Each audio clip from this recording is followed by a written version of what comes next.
All right. Hello, hello. Good evening. We are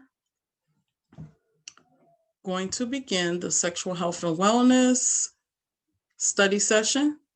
I want to make sure that everyone does know how to log in.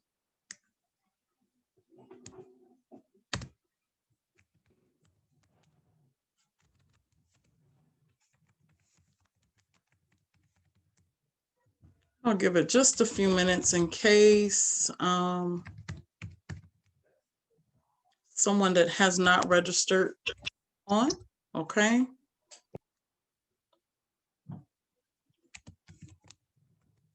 But I want to show you all from the very beginning how to get to your course or register. Who do we have on now? Feel free to unmute. Hi, I'm Eurisha. Hi, Eurisha. Thank you. I think you are registered, right? Yes, ma'am. Yes, awesome. So yeah, I wanted to log on a few minutes early because I know a few people missed orientation, but I didn't want anyone to feel anxious or like they were behind. So I'm just here to help anyone who might need help with any questions or finding out how to access the page. Wonderful. I'm one of the ones who missed the orientation, so I wanted to make sure I jumped on early to catch what I Okay. missed. Okay, so are you registered though? Yes. You did. Now, did you register using the link that we posted, or did you go all the way through like your back office all the way up to the course? I went through the back office. Okay. So for those who didn't do that, they may have a hard time knowing how to get to the course. And so we'll go over that. But that's good that you know how to get to the course. And also you'll know how to access your learning units.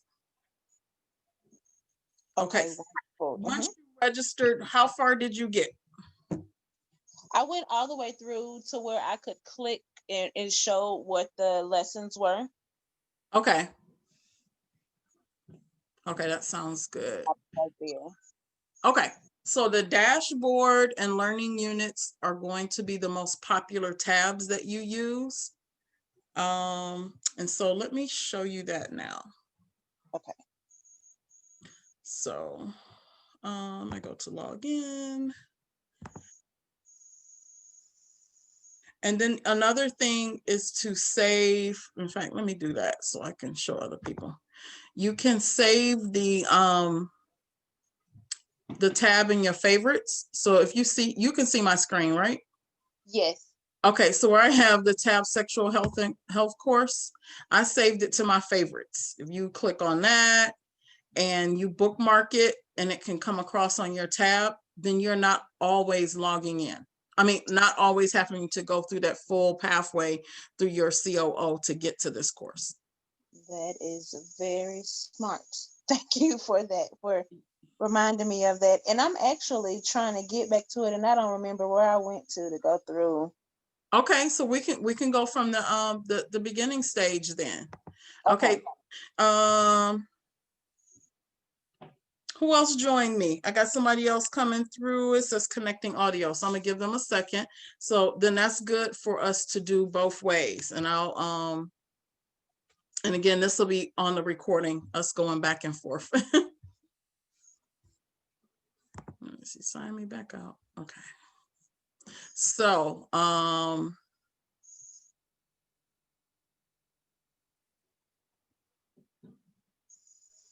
somebody's trying to connect the audio. Is that Tania? Yes, ma'am. How you doing? My name is Queen C, or also known as Carol White. And so I'll be leading the study sessions. And so what I'm doing now is walking you ladies through accessing your course, okay? Because there's nothing like us going over this information, but you're not familiar with how to get in, how to get back to it in case you use the link to get to the course. So when you first type in pureromance.com, Let's say you're new and you don't know what your personal website is. You can do one of two things. You can put in pureromance.com and log in, or you can plug in your personal website. You would end up here where it's going to have your name, this little shopping bag, and then the little silhouette of a head in white, right? You want to click on log in. And now this is what we call going into your corporate office, or your COO, your corporate operating office. So you're going to put in your user ID and password again, and bam, now you're in your back office. This is where you order things. This is where you have access to all of our business tools. And you're going to click on training. Training is going to take you to this page, and you're going to click on sexual wellness. And then you'll think that you've gotten to the course. These are just wonderful resources and articles dealing with sexual wellness. That is not the course just yet. You want to scroll down, second to last, where it says Sexual Health Professional Training Program, and you want to click on that. It is going to take you to a page that has, what do you call it? The name of the course and all the details. Okay, so the name of the course is actually Promoting Sexual Health, the Basics and Beyond. You'll scroll down, they have a video, testimonies, etc. right? If you're registering for the first time, this is the same link that you're going to push. And if you don't have the university site saved in your favorites or as a bookmark, then this is the path that you're going to have to go to access the course. So you click on it, and if you're here for the first time, it's going to say you're creating a user account, right? And it'll have the drop down for you to fill in all of your personal information. Create a user ID and password. Since I am already in, it does not have the boxes for me to fill in. So that's how you get to it to register. And if you're already registered, then you want to click log in. As you can see, I'm logged in. It has my name across the top. If you want to save this, you're going to click up top in your search bar, and you click the favorites tab. You name it. You want to put it in your bookmarks, and you click done. Okay, then you'll see it up here at the top in your bar. So next time you come back to it, instead of typing in and going through your Pure Romance website, you're going to click right here and go straight to the site. Okay, now that we're here, you want to click log in. I'm already logged in, but this is where you would put in your username and password. I was explaining that two major tabs that you're going to use regularly, and that is Learning Units here, or you can click it here, and your dashboard, okay? And this is your dashboard as well. There's no difference between the links here and the tabs up top, okay? Same difference. It'll get you to your course. My account is going to have the personal information that you put in when you register, okay? So if something happens, you need to change your email, you need to change your address, anything like that, this is where you're going to do it at, okay? Your dashboard. Your dashboard is where you're going to track your progress and get the details so that you know that you're on track. So your study progress, this is going to be a listing of all the units, what activities you completed, and what scores you got for each of those units. So this is great because sometimes we end up needing to skip around a little bit, and we can get the quizzes done because we're doing them together on the video. However, maybe we didn't get the activities done, or you did the activities before the video, before we did our study session, and then now you need to do the quiz. This is where you'll see everything laid out.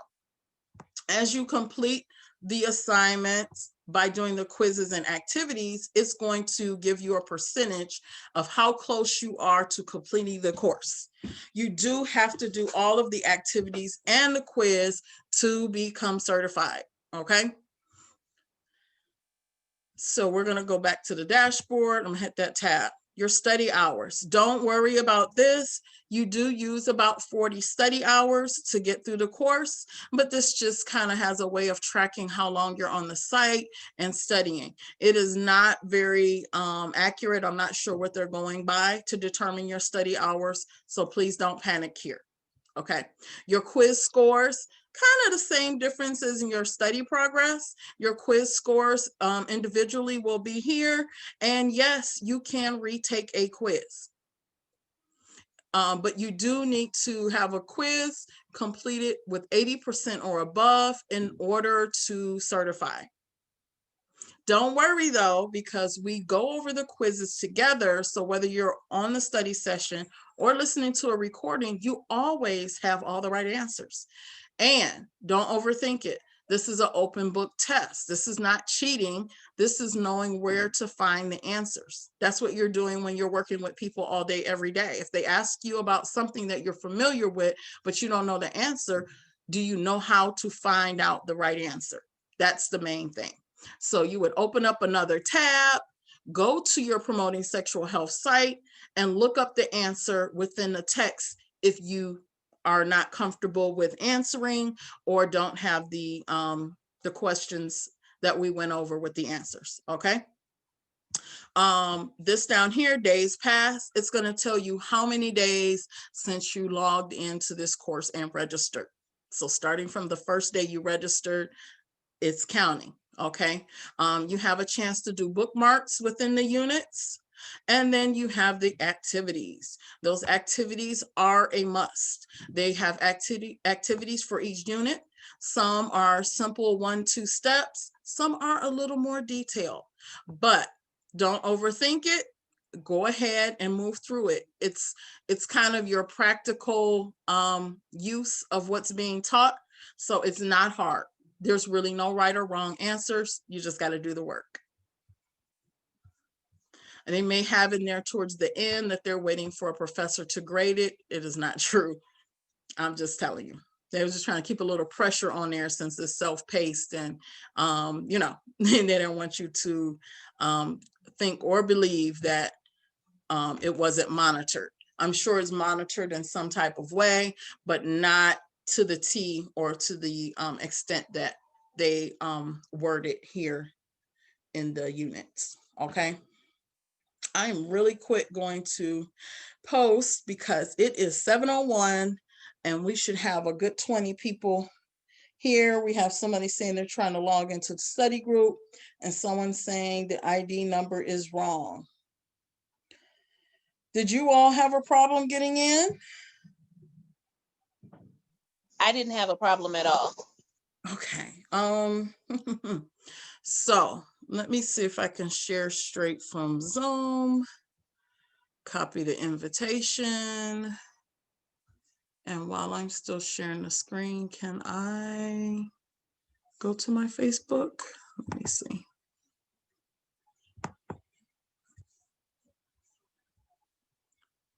Let's see. I need to move this tab out of the way. How do I do that? Facebook right there. Let's, this is funny.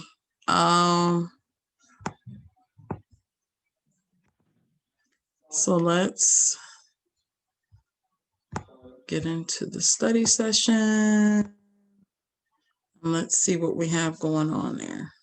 I am going to paste the link of the study session that we are in, and it says passcode study.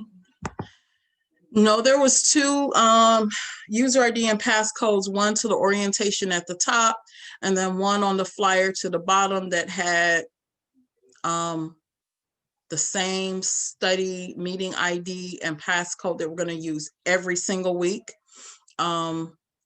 So maybe they used the top option. I'm not sure what happened. We're going to get back to the content though. All right, I hope that you all have your notes in place, your pen and paper, so that you can follow along. We are going to go ahead and get started because the content is very, very, very detailed.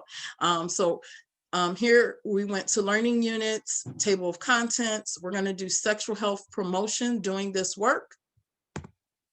And so can you all see that unit 1 has pretty much 13 sections to it?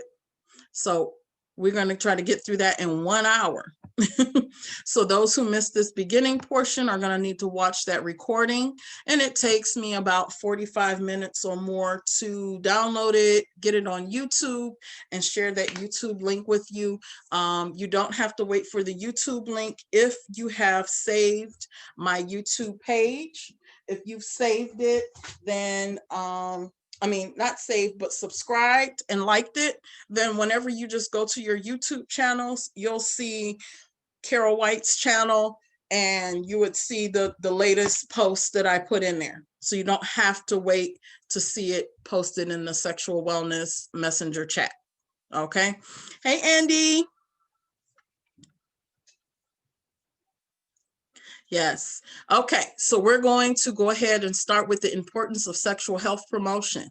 I'm going to read some of the content. We don't read everything because we got to get through the materials, okay? So we're going to get through the main highlights and make it in the study session in a way that you can kind of listen along and then be able to take the assessment, the quiz at the end, okay? So you have an important role to play in people's sexual lives. Achieving and maintaining sexual health and well-being requires accurate information, support, skills, and access to resources. Creating venues such as in-home parties that support people as they learn about sexuality in healthy and helpful ways produces a foundation for a healthier society. Now, sexuality was once hidden from our view and culture. In the past 75 years, there have been enormous changes in education and research related to sex, gender, and sexual health. There have also been societal changes, including more equal rights for people of diverse sexual and gender identities. Even though we still have a long way to go, the climate has changed in such a positive way that you, as a consultant, are in a perfect position to do this work. The importance of sexual health promotion in the United States, as in many countries around the world, is all too common for people to grow to adulthood with perhaps no good example of their life. Let me see. Hold on. Is someone able to, I'm sorry, I'm going to stop for a second, to help manage the chat where people might be to get in? That way I won't have to assist. So if somebody types in the chat that they need help them out.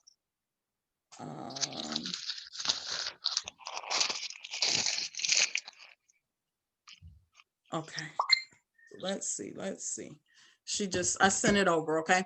And then you guys keep yourself muted except when you want to interject, and then we're going to keep it going. We're going to keep the recording as clean as possible, and I'm going to work hard to stay on track, okay? Okay, this is not to disparage parents, teachers, or spiritual advisors. This is recognition of the sad fact that they more than likely didn't benefit from having access to such a person either. Research has consistently shown that sex education received by most students in the US is incomplete, it is fragmented, and often based on ineffective teaching techniques. That is a very key point on the quiz, hint, hint. In 2018, led by our team here in Indiana University, found, for example, that while abstinence, birth control, and sexually transmitted infections, also sometimes called sexually transmitted diseases, so STI or STDs, are often included in middle and high school sexual health, okay? Many other topics are largely absent. School-based sexual health education programs often don't address LGBTQ and health, sexual identities, meaning being gay, lesbian, heterosexual, bisexual, etc., gender diversity, sexual pleasure and enjoyment, or even issues of sexual consent and preventing sexual assault. Also, very few school-based sexual health education programs provide education about safer sex between two women or safer sex between two men, even though same-sex partners can share STIs, as male-female couples can too. Those are very, very, very key components. And you all will find that you're going to run into these things frequently. So how could we have a sex education or sex health system that leaves out all of these essentials? Okay. Now, who's to say that it should be done in school, in college, by who, etc.? But we all can relate to the fact that many people are missing this key information. Okay.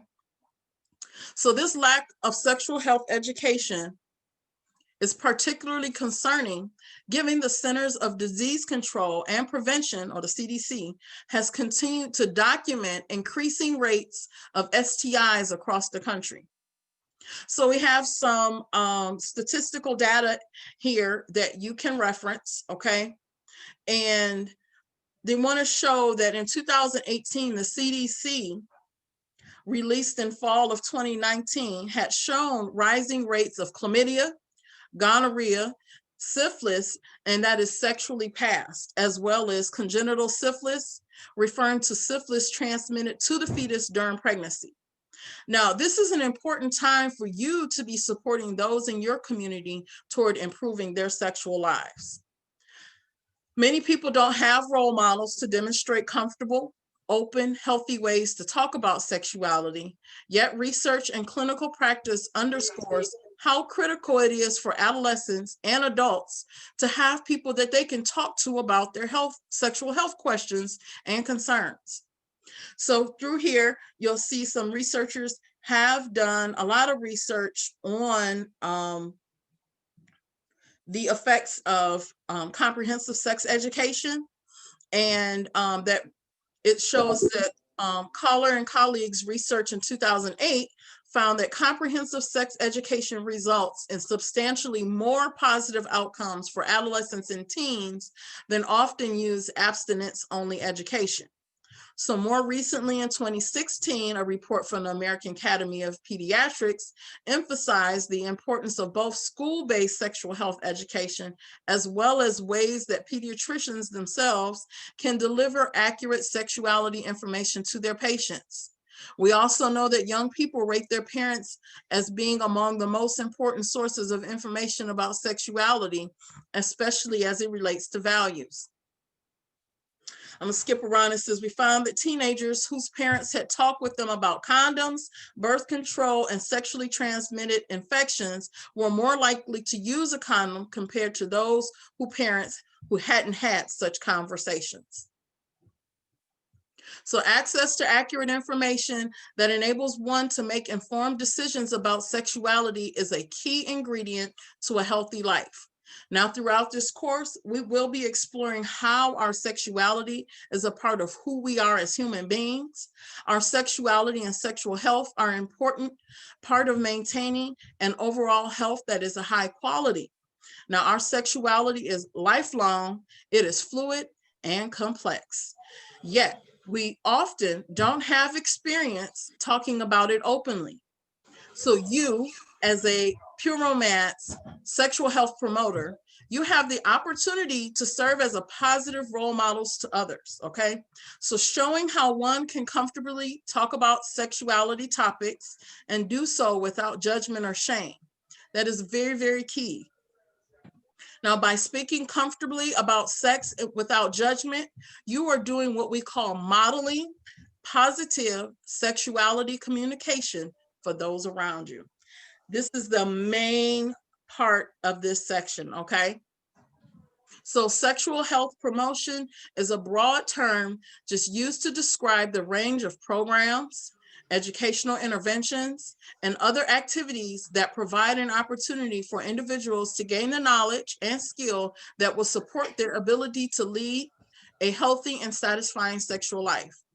So sexual health promotion professionals take on many forms, including those who have been long identified as doing this work, such as educators, therapists, medical providers, social workers, youth workers, okay? However, sexual health promotion professionals also include a range of individuals who may not have considered themselves to be among the profession, including those who work in retail stores that sell sexuality related products, and those who facilitate discussions during in-home sex toy parties. So WHO research as conducted by Fisher and colleagues in 2010 has identified as playing a very important role in helping to educate others about sexuality. So Fisher and colleagues in 2010 found that in-home sex toy parties contain a great deal of teachable moments where the participant can learn about sex and sexuality that they may have never learned otherwise. 2012, our research team found that women who attended more than one in-home sex toy party had higher levels of self-reported sexual function, meaning easier orgasm, greater arousal, and desire. As such, your role as sexual health promotion is highly valuable. As a sexual health promotion professional, you may find yourself advancing the sexual health of your clients and community members throughout education, information, possibly by providing access to sexual health and sexual enhancement products, services, and referrals. Okay, so here on the right, you'll see there's some definitions for what we call birth assigned sex, and that's the term birth assigned that's used to refer to the sum of biological characteristics that are often used to group humans as females, males, or intersex. These biological characteristics may be the external genitals, meaning that you have a vulva versus a penis and a scrotum, that the chromosomes and gonads, having ovaries or testes.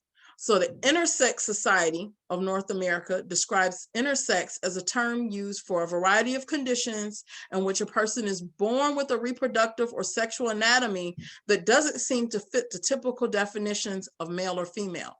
So as people grow up, most children and adults continue to identify as their birth assigned sex. However, some people identify a gender other than their birth assigned sex and may consider themselves to be transgender or gender non-binary. So you want to go over these definitions. They'll be very, very key because terminology and your language that you use is very, very important. Okay, so we're going to go into culture and sexuality. It's the second section of this unit. Is everybody okay? Just hop in there, unmute if you need me to slow down or stop or clarify, okay?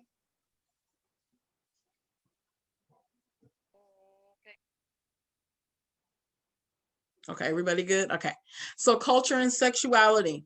Sexuality can be recognized at both the individual and the societal level. Our culture has many mixed messages about sexuality. While formal instruction about sexuality is not available in most classrooms for young people in the United States, messages about sexuality are commonly presented in social media, television, movies, music, advertising, and online. So media messages might seem to promote the same behaviors that are labeled as dangerous and forbidden by others. Some cultural messages suggest that sex is exciting, fun, or something that can be used to attract attention to gain power. Now, sex may be also shown as a highly linked to love, procreation, conceiving, commitment, or marriage in many cultures. Other messages related to sex suggest that sex is related to embarrassment, stigma, or shame. Now, through your work, you will likely encounter diverse people who have been raised with different ideas, expectations, curiosities, concerns, and anxieties about sex. Now, you will have many opportunities to provide information and education to these individuals, as well as learn from them about the many ways that people experience their sexuality. Ideally, all people can be supported for being who they are. But sadly, some people openly discriminate against others because of perceptions about their sexual behavior or identity. Many adults lack even basic information about sexual response and functioning. Yet most are or have been involved in a romantic and sexual relationship, and we are regularly called on to make decisions that impact our health and well-being. Now, these decisions might relate to us using a condom, talking to a partner about STI testing, or sharing one's desires or fantasies. Too many young people grow up having never heard mention about sexuality at home in ways that were helpful and healthy. Sexuality remains a taboo topic for many, something said not to be discussed in mixed company or by polite people. But clearly, ignorance is not bliss. Reversing the cultural norm to be secretive about sexuality will take time. Through your work in sexual health promotion, you are joining a community of informed and inspired educators who know that healthy decisions are based on accurate information. Now, as educators, we have an opportunity to encourage others to learn more, enhance their skills, and perhaps reframe thinking about sexuality and pleasure in ways that are helpful and life enhancing. Because of your role and the nature of your work, it is inevitable that you will be a model of a great deal of sexual learning for your clients, students, patients, customers, and family members. The facial expressions and examples you use when talking about sex, as well as your humor, dress, and demeanor, and the level of your confidence and askability you convey can all have a big impact on how you are heard in your work. You can be deliberate to include opportunities to use teachable moments in your work. So in this course, you will practice techniques to increase the likelihood that those around you hear the information that you want them to take away and learn ways to assure them that they are in fact doing so. For too many people, their conversation with you about sex may be their first opportunity to discuss these exquisitely important and fascinating topics with someone who has a knowledge and no judgment. Through your role as a sexual health promotion professional, you have the opportunity to be someone who has support, resources, and encouragement to offer. Now, who feels that weight? I mean, it's a good kind of weight, but do you feel how they're painting the picture of your role as you interact with women, sharing these products? I hope you're getting it. I hope you're getting it. Okay, we're going to go to the third chapter, and it talks about language. So, as many people have had little practice at discussing sexuality with others, and most lack role models of doing this, it can feel awkward to begin talking or teaching about sex and relationships. So, even certain topics can feel off limits. It can feel wrong to say some words in a group. It may be necessary to practice some words in front of a mirror to assure your ability to speak about sexual practices and sexual enhancement products like sex toys in ways that do not convey any personal biases. Now, remember that when it comes to sex, some people's ick is another person's yum. So try to remain neutral in your delivery when talking about sexual practices and products. As sexuality educators, we try to avoid judging consensual sexual behaviors as perverted, weird, wrong, or gross. Rather, we try to remain open, curious, and non-judgmental as people ask about and explore their own sexuality. So I'm going to tell you, ladies, I use this in my parties all the time, and you want to set the pace because you don't want anyone to be called out or made uncomfortable. Creating a safe zone is so important. I tell people early along in the party, let's enjoy ourselves. Don't yuck anybody's yum. And you make that clear from the very beginning. Now, sometimes knowing which set of words is most appropriate for the setting and time can be a challenge. In American language, people sometimes use a combination of baby talk, boobies, medical terminology, breasts, and slang, tits, to talk about sex. And of course, there's a long list of variations of slang for sexual body parts and behavior. Now, what's important is that we have a mutual understanding and don't let our language issues keep us from talking with each other. So in a work environment, we encourage you to use medically accurate terminology generally, and when necessary, use more commonly used words to help others understand the meanings of words you are using. So for example, if someone asks you a question about blowjobs, you might answer the question about talking about fellatio or oral sex performed on a penis, so that those around you become exposed to a variety of terms used in an inclusive way. Now, we wish to note that saying oral sex performed on a penis is more inclusive than oral sex performed on a man, right? As not all men have penis, and not all people who have penis identify as men. So we will continue to explore issues of gender identity and bodies throughout the course. You will learn to change your language. You will learn to be more inclusive. It'll take a little time getting used to, but welcome. So here's an example of what we mean. At a party, Eva, a consultant, is leading Jamie, a woman attending the party, and asks, does anyone really use flavored lubricant for blowjobs? That just seems strange. In response, Eva might say, there are lots of different ways that people enjoy having oral sex. Some people absolutely like to use flavored lubricant when performing oral sex on their partner's penis. Now, they might find it makes things taste better, or maybe just finds it makes sex feel more playful. It is one of the many options people have when broadening their sex menu. In answering like this, Eva takes the slang term blowjob and replaces it with oral sex, and oral sex on their partner's penis. But she does this without judging Jamie for using the term blowjob, which is a perfectly fine term. Rather, Eva is just introducing a more neutral way of talking about oral sex. So further, Eva doesn't shame Jamie for suggesting using flavored lubricants is strange, but does explain on the variety of ways that people make sex more pleasurable for themselves by speaking about sex in a smart, comfortable, open, and non-judgmental way. So Eva models open communication to those around her. So changing lingo. Also try to stay open to learning what's the latest lingo for sexual behaviors, as the words people use to talk about sex are constantly evolving. It's okay. It's also okay not to know what a certain term means, because slang words change often. Now, they vary by age group and culture. You may not be familiar with the certain terms. So if someone asks you a question about using a term that's new to you, you might say something like, oh, there's so many terms that people use to talk about sex. That's a new one to me. Now, can you tell me what you mean by saying it?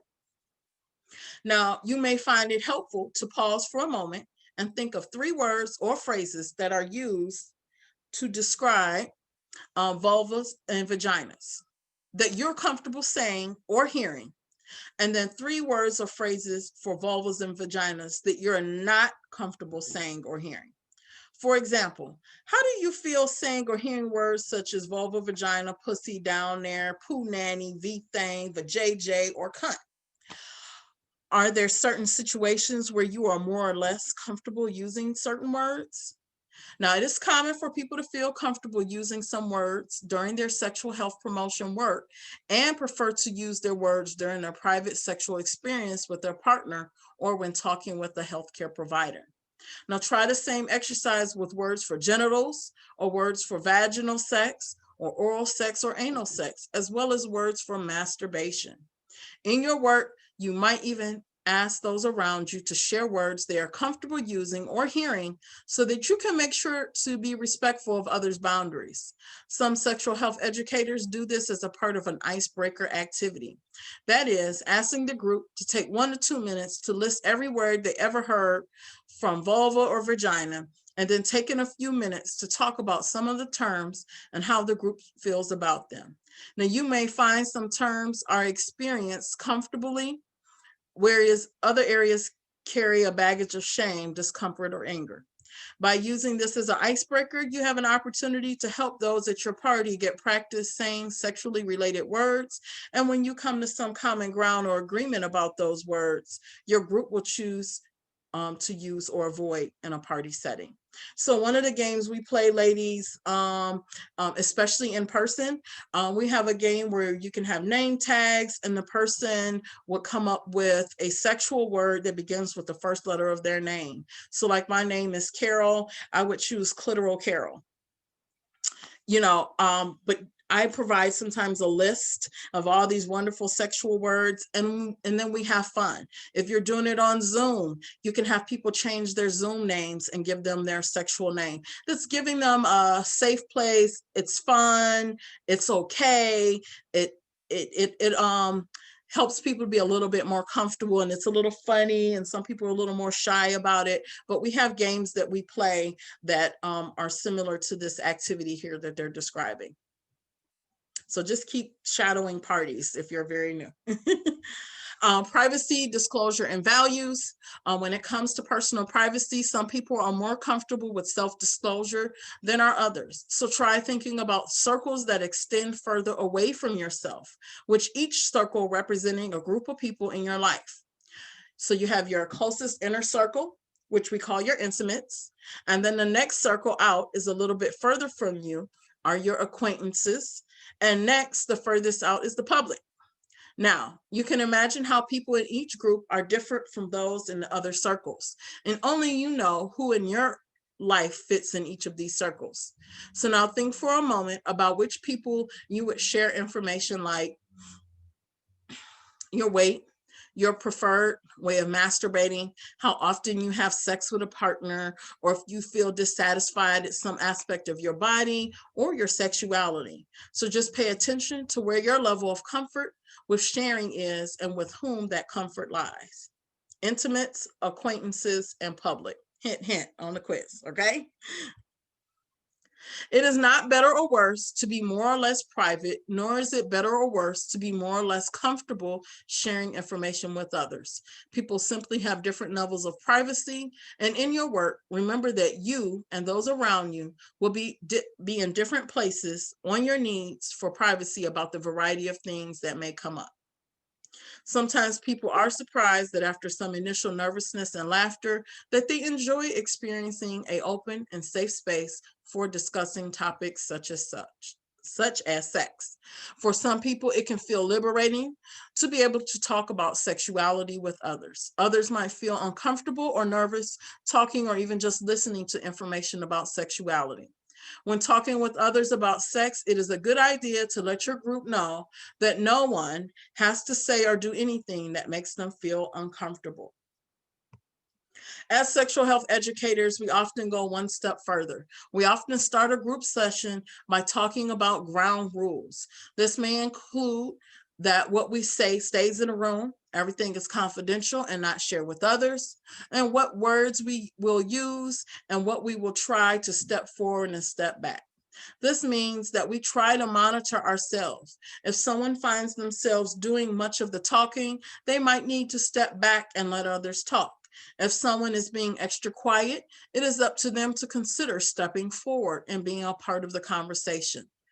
We also often tell those in the group settings that we understand that sexuality is personal and that we will not ask any of them personal questions about their sexual lives. So if you've noticed, when we play games, we actually don't require these women or any of our clients in that group setting to expose what they do and what they like and how they like it. The behind the scenes details. We play games, they're always very, very neutral. We're not asking anyone if they're enjoying anal or not, if they partake in those activities. So just because we may talk about anal doesn't mean we're identifying who is doing what, and vice versa, any other subjects that are more sensitive. Okay. Their partner choices or anything like that. We are not asking people to expose that information. So main thing here in this section, because I'm going to skip down a little bit, and it's managing your party, managing your session. Remember, this is a safe zone for women to speak and to be expressive. in a sexual way. And so if disagreements arise in your group discussion, you might remind your group that is not your intent to change anyone's mind as we share our beliefs and experiences. Rather, it is to experience another perspective. So when it comes to personal beliefs and attitudes about sexuality, there are vast differences among people. While many sexuality topics are indeed anchored in a factual, objective information, most information and thinking about sexuality is personal and subjective. Now, there's typically no one point of view that is correct that can be meaningful to appreciate as you do your work. Try to notice the different perspectives that you encounter, and you might find it interesting to pay attention to how your own point of view evolves and changes as you experience and learn more. So in terms of self-disclosure, we should not insist that our students, clients, patients, or family members disclose information to us that they would prefer to keep private. Now, everyone should have the right to pass on their discussion or participation. And of course, we balance this by encouraging our group members to clarify their learning intentions and to take care of themselves.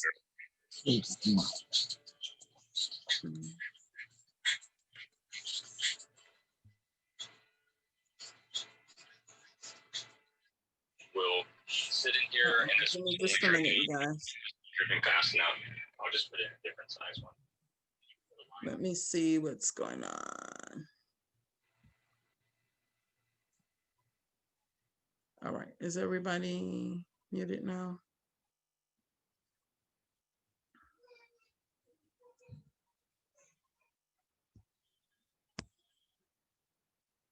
Okay.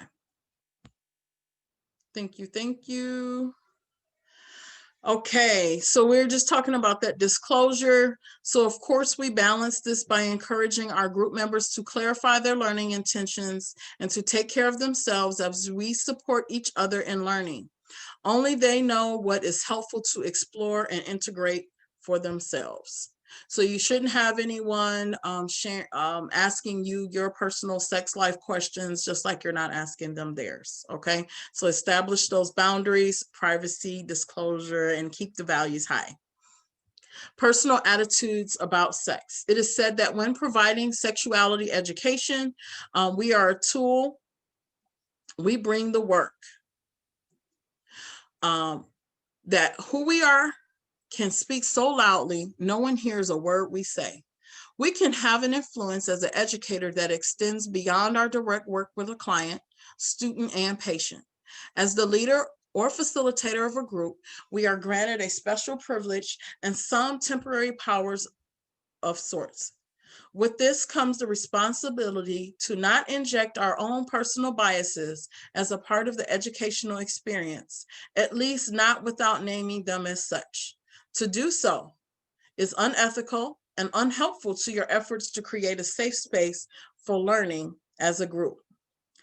So as in the case, all communication or messages come through in more ways than just what we say. Be mindful of the feeling you leave your students or clients or patients or family members with. Think of a song, your words or what you say are like song lyrics. The words are important and they should be accurate and inclusive. The music for the song comes from how you say what you say. It is the how you make them feel part, and it can leave a lasting impression. Pay attention to your music, to what gets conveyed about your personal attitudes that you have about what you're talking about. To paraphrase the popular saying, while students or clients and patients and family members won't remember everything you say, but they won't forget how you make them feel. Try to aim for experiences that feel like everyone belongs and has worth. Value individual experiences and contributions. Understand that most of the differences that exist among people are not visible. Expect that in most groups, you will have members who may perhaps have experience with sexual assault or exploitation, who may identify as a range of sexual identities, bisexual, gay, heterosexual, lesbian, pansexual, etc., or may have a disability or special need. Now, some people in the room may be highly religious and others may not.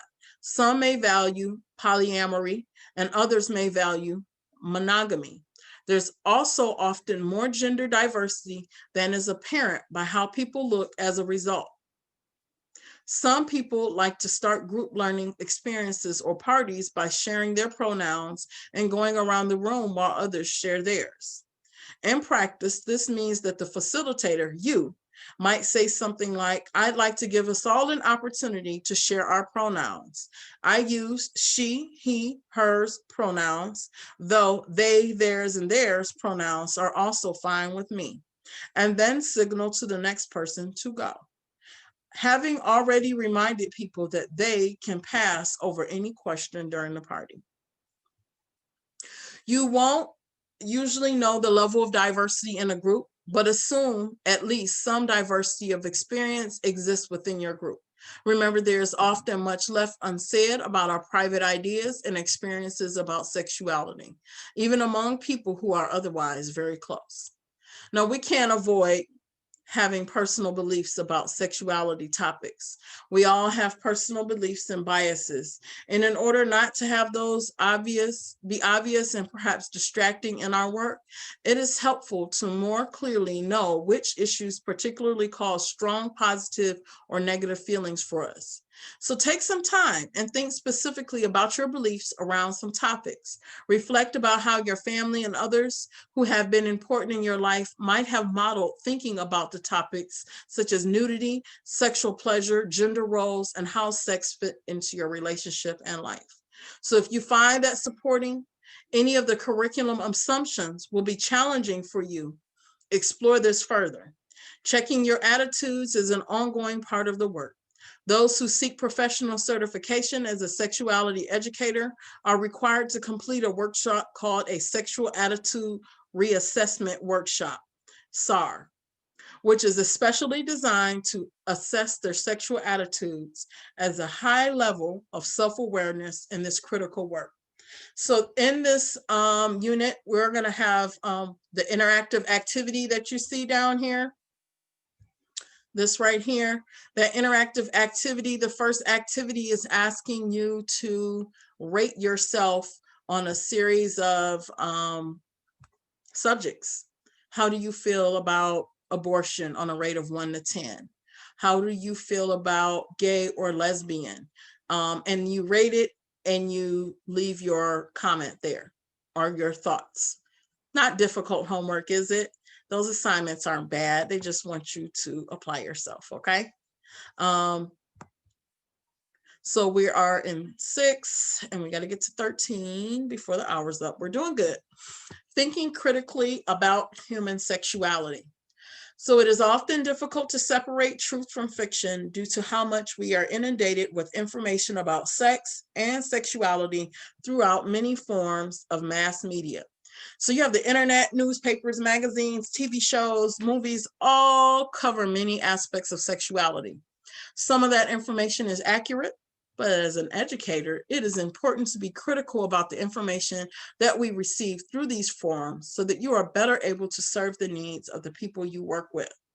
So critical thinking can be used as to adequately evaluate the information. Critical thinking has several features, okay? 1, an aspect is skepticism, not taking things for granted by being skeptical of things that are presented in print or verbally. Another aspect of critical thinking is thoughtful analysis and probing of claims and arguments. Being critical requires a willingness to challenge the common knowledge that many of us take for granted. So when people think critically, they may maintain open minds and suspend their beliefs until they have obtained and evaluated the evidence. Pretty much not believing everything that you see or hear, right? We have to even evaluate articles these days, right? Because they're based on certain perceptions. So research or other, think critically. So this is a book reference here, and you'll find out in the units, they also give you a lot of good resources. So if you want to get further into subject matter, bam, this is the place to find it out, find out. So many of us have purchased books that were good references from the curriculum. Okay. Hot button topics, one of my favorites. So for many individuals, there are more topics that are difficult to teach due to past experiences or trauma, strong values and beliefs, or general discomfort with the topic. We kind of talked about this activity one. This is going to go into it a little more in depth, but it's about those personal attitudes about sex. So these topics that tend to raise intense feelings within us are called hot button topics. So as educators, we must recognize what areas may be challenging for them. So first you're going to assess your own attitude about it. And then now you need to understand what are hot button topics with your clients, with your audience, okay? As you look at the topics below, take an honest assessment about how comfortable you would be discussing the topic with your learner. For each topic, you might note the degree to which the topic raises anxiety, discomfort, or passionate feelings. So 1 is a low intensity, not too much effort, no brainer, right? And 10 being like complete effort, high intensity, maybe even discomfort. So for those hot button topics, a rating of 6 or higher, jot a note about what it is that contributes to those feelings for you. Now, you might consider how you might explore these topics in greater depth so that you can learn to talk about them more comfortably and without discomfort, or in ways to manage your discomfort, okay? So we won't go through all of these topics. This will be a part of that interactive activity, but things like abortion, abstinence, birth control, gender diversity, pornography, rape and sexual assault, religion and sexuality, sexual pleasure and orgasm, a lot of different things, right? You go through those hot button topics and start assessing yourself and seeing how comfortable you are with discussing them, okay? Boundaries and confidentiality. Just as we all have our hot button topics, those around us may too. Considerations about boundaries for those who educate others about sexuality are critical. First, we must be mindful about how we use the privilege and power that our position as a group leader can allow us. The group looks to us to set the tone, keep the pace, and assure it is a safe, productive, and enjoyable experience for everyone. We are responsible for the content, what gets said, as well as the process, meaning how things go. Now, we must balance how much of ourselves we share and also be aware of what we ask our students to share and explore. Okay. While,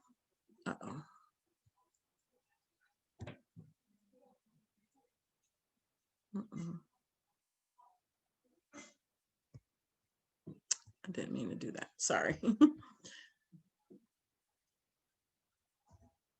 Okay, so while we want to have an intention or plan going into each interaction and session, it is often the case that what creates a sense of responsiveness and energy in these interactions is our ability to trust the group to raise the issues and questions that they want to have addressed.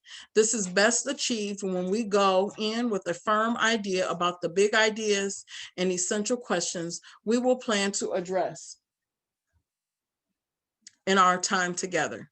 Equipped with solid information and a learning plan, we balance that with where the group is.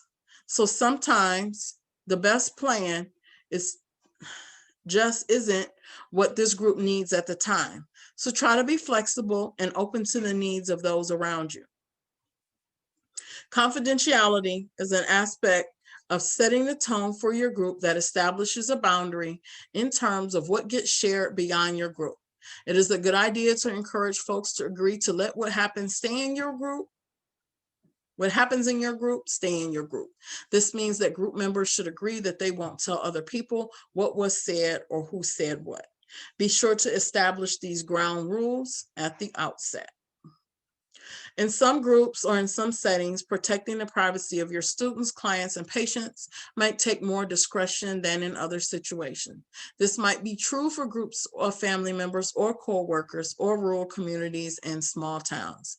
It is sometimes acceptable to talk about what was said, without naming who said it outside the session, as long as you feel that no one's confidentiality will be broken in this way.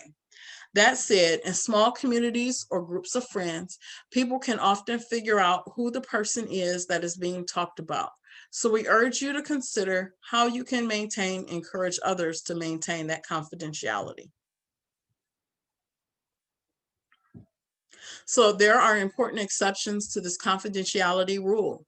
Any knowledge or belief that a child or elderly person is in danger of abuse or neglect typically may require a report to local protective services office. Check with your local law enforcement agency if you have any questions about what you are required to report in your area. Additionally, each state has specific requirements about reporting requirements regarding child sexual assault.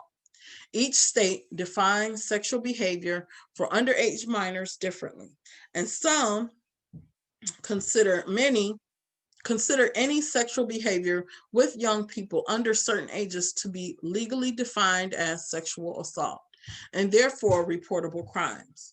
It is important to be informed about what reporting requirements are for your state. So that is your responsibility to learn those things. So knowing your limits. Knowing your limits is a critical aspect of ethical and effective work as a sexuality educator. It can be tempting to want to be helpful when people ask for advice or information about sexual issues. However, we must be mindful of our proper role as educators. We can provide accurate information, a different perspective, assurance, and referrals. I'm going to repeat that. We can provide accurate information, a different perspective, assurance, and referrals. Unless that we are trained and properly credentialized as counselors or therapists, we are not positioned to counsel, treat, or advise. There's a big line, there's a difference. You can refer, you can provide assurance, you can share perspective, and you can give some accurate information. Please stay in your lane, ladies. It is very, very, very important to know when to refer someone to more professional help. Professional meaning someone that is credentialized, that they have that authority. Are they a medical professional? Are they the type of professional that that person needs? It's like in any other area. You wouldn't want someone to give you advice and are not a pediatrician on what to do with your child when it comes to their health. You can ask a friend and they can refer and give their perspective, but when you're asking for medical advice, that's different, right? So very often people realize you are a source of accurate information about sexuality and sexual health and that you're askable, then they'll approach you about seeking information. Sometimes they need a referral for medical or other services or support. We have provided you with a list of organizations, websites, resources, and toll-free helplines that you can use to find such information. These resources will facilitate your ability to assist your students, clients, patients, and family members by connecting them with providers and information that can best address their specific needs at the time. As an example, you might say, I'm not trained as a counselor or therapist, but the American Association of Sexuality Educators, counselors, and therapists websites allows people to search for sexuality therapists. You might find it helpful. And then it shows the website. You want to keep these websites somewhere in your notes or somewhere that you can refer to them easily, meaning that you can copy and paste and send it over to someone as a referral. Why? Because you're going to find people that are looking for therapists. They are looking for counselors. They're looking for professionals to help them beyond what you're able to give. And because the comfort level's not there, just telling them to Google it and go about their way is not enough. So help them get connected to the right organizations, okay? As sexuality educators, we often find ourselves referring people to, I don't know how to say the acronyms, but AASECT and SS Star SSTAR websites. And those refer people to websites that list trained counselors and therapists. And then you're also helping them by drawing a clear and healthy boundary around what you are and are not able to offer them. So your role is very focused. One helpful model to describe the various levels of assistance is called PLICIT.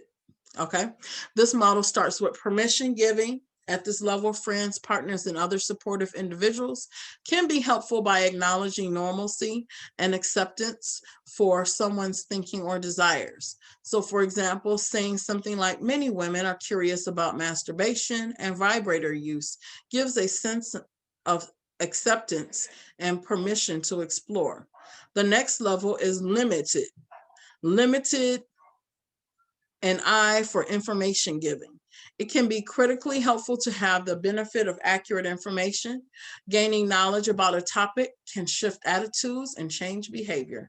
An example of providing limited information is to say more women use vibrators for their clitoris compared to the vagina.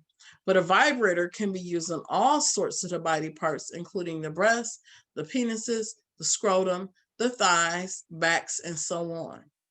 Next is the provision of specific S, and S again for suggestions. This might involve ideas for next things to try, or developing new skills and habits, such as suggesting masturbation as a means of learning to orgasm. The last level in the model is intensive therapy. Only licensed and certified sexual and mental health practitioners are positioned to provide this level of service.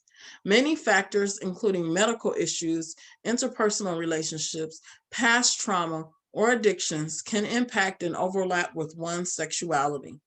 Special training is vital here. For most people, their needs are addressed in the first few steps of this model. More discussion about sexual dissatisfaction will be provided in Unit 10. Unless you have more professional training in therapy, your work as a sexual health promotion professional will be focused on permission giving by bringing informed, positive, and non-judgmental. You are doing this essential piece. Limited information, you are positioned with accurate information about many aspects of sexuality, specific suggestions, your successful completion of this course, along with your role with the group positions. And when people express the need for what seems like more therapeutic services, you can always suggest that they check out those two websites. We are on 10. Uh-oh, we got something in the comments.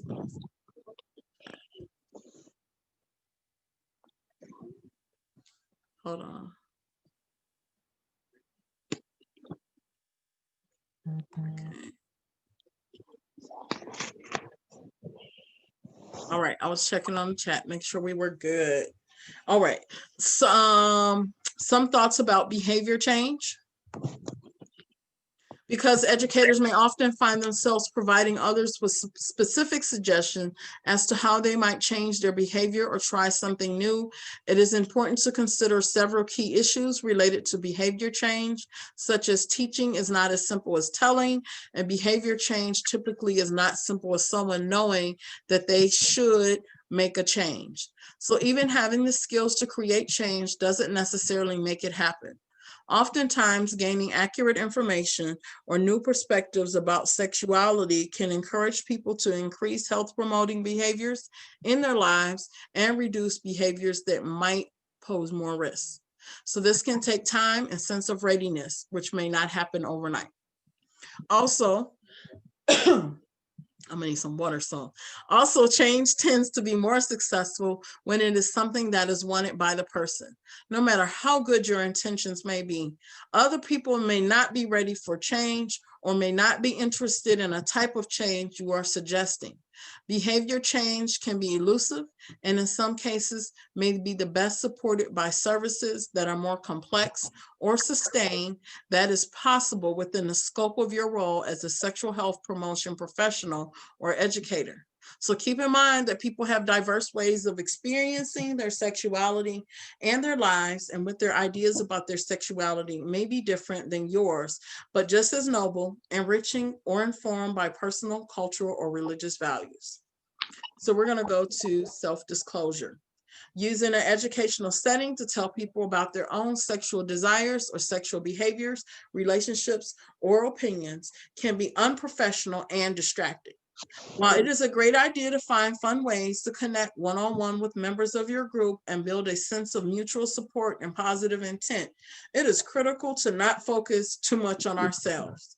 Sometimes it can seem like a good idea to talk about your own experience with some behaviors or how things have gone in your relationships, but be very careful about doing this. While it can feel positive to position you as an experience in a certain area, it can be distracting to the group and unhelpful to the learning process. Sharing your opinions and experiences can provide your students with a distorted and even inaccurate view based on the perceptions about you. So don't have people distracted thinking about your situation or your scenario, and they might forget what the lesson is or what the information is that they were supposed to be learning. You know what I mean? Let me see. Hold on a second.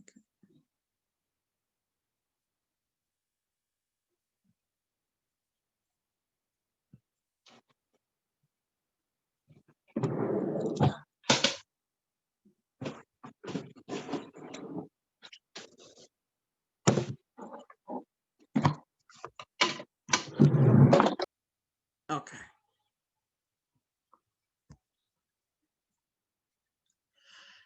Okay, so keep in mind that if you conjure up an image of you using a sex toy or doing a sexual behavior, that is an image that they have in their mind, and it may not be helpful in their learning. Isn't our hope that they might picture themselves interacting in sexual ways and not us? Keep in mind that most any point you would make by saying when I can be as a I know someone who the same information is shared, it just isn't about you. In other words, instead of saying, I like to run this lubricant on my partner's vulva when we have sex, try saying something like, many people like this lubricant, whether for vulva rubbing or penile vaginal sex. People often say it feels slippery, natural, and washes off easily after sex. Y'all see that transition?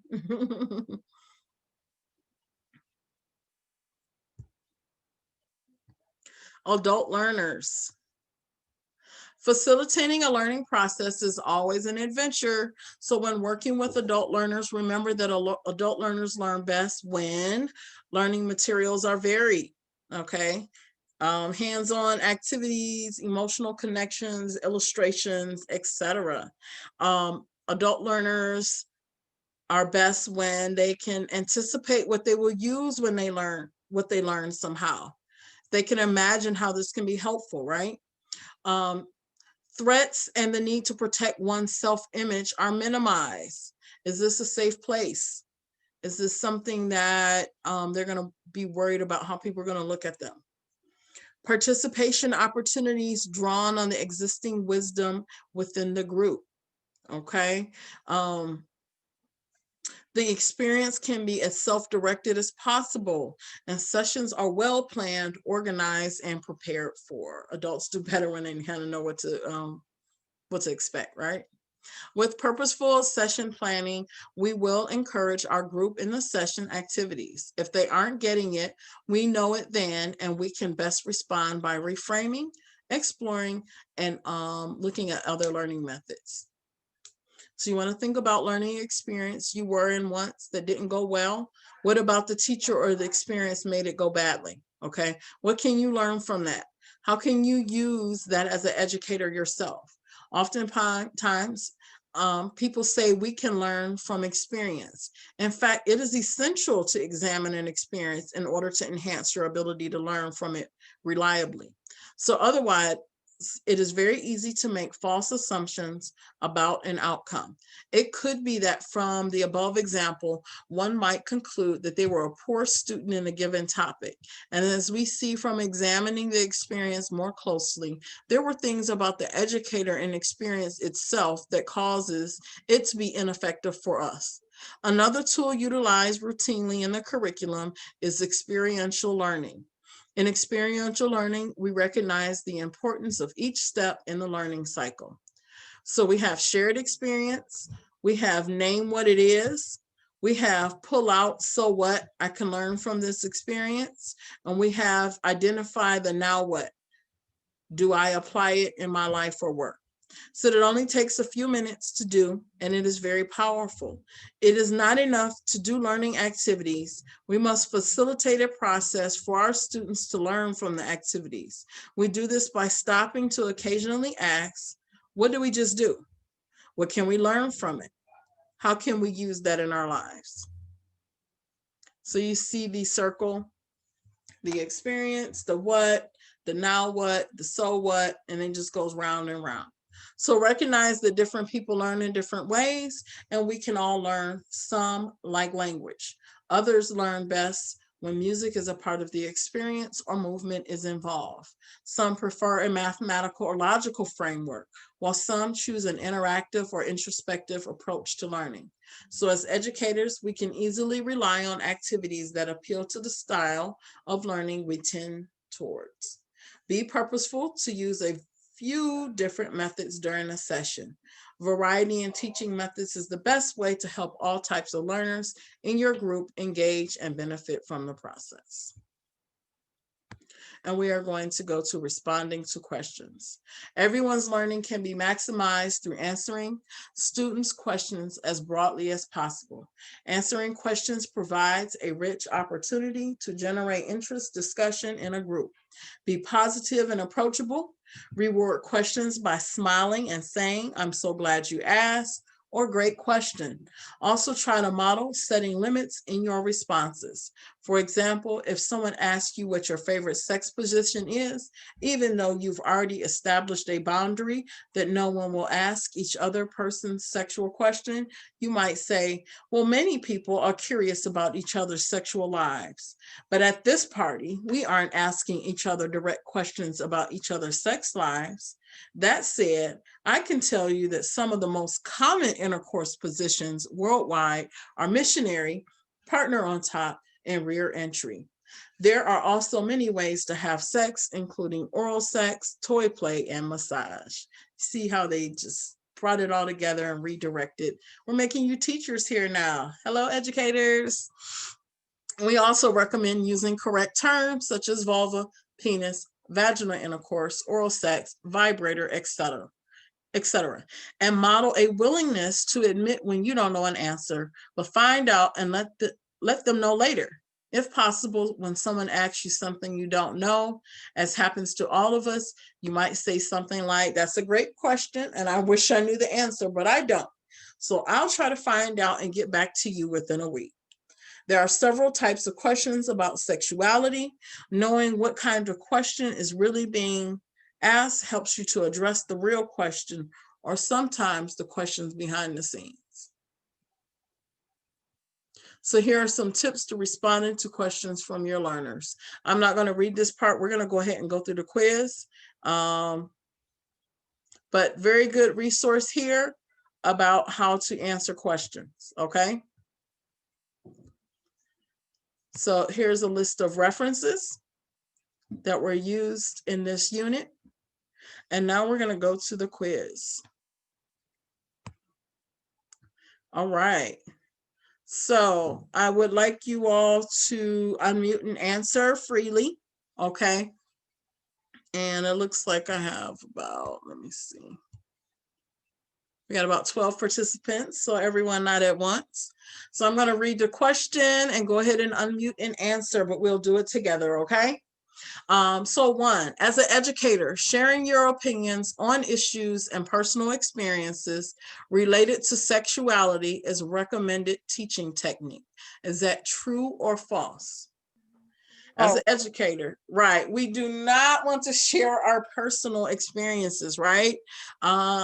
We want to generalize things and share and say most commonly or things like that. Of course, based on factual information though, right? So we're gonna say false. Second, the term used to refer to the sum of biological characteristics that are often used to group humans as females, males, and intersex. Is that called gender, birth assigned sex, or gender non-binary?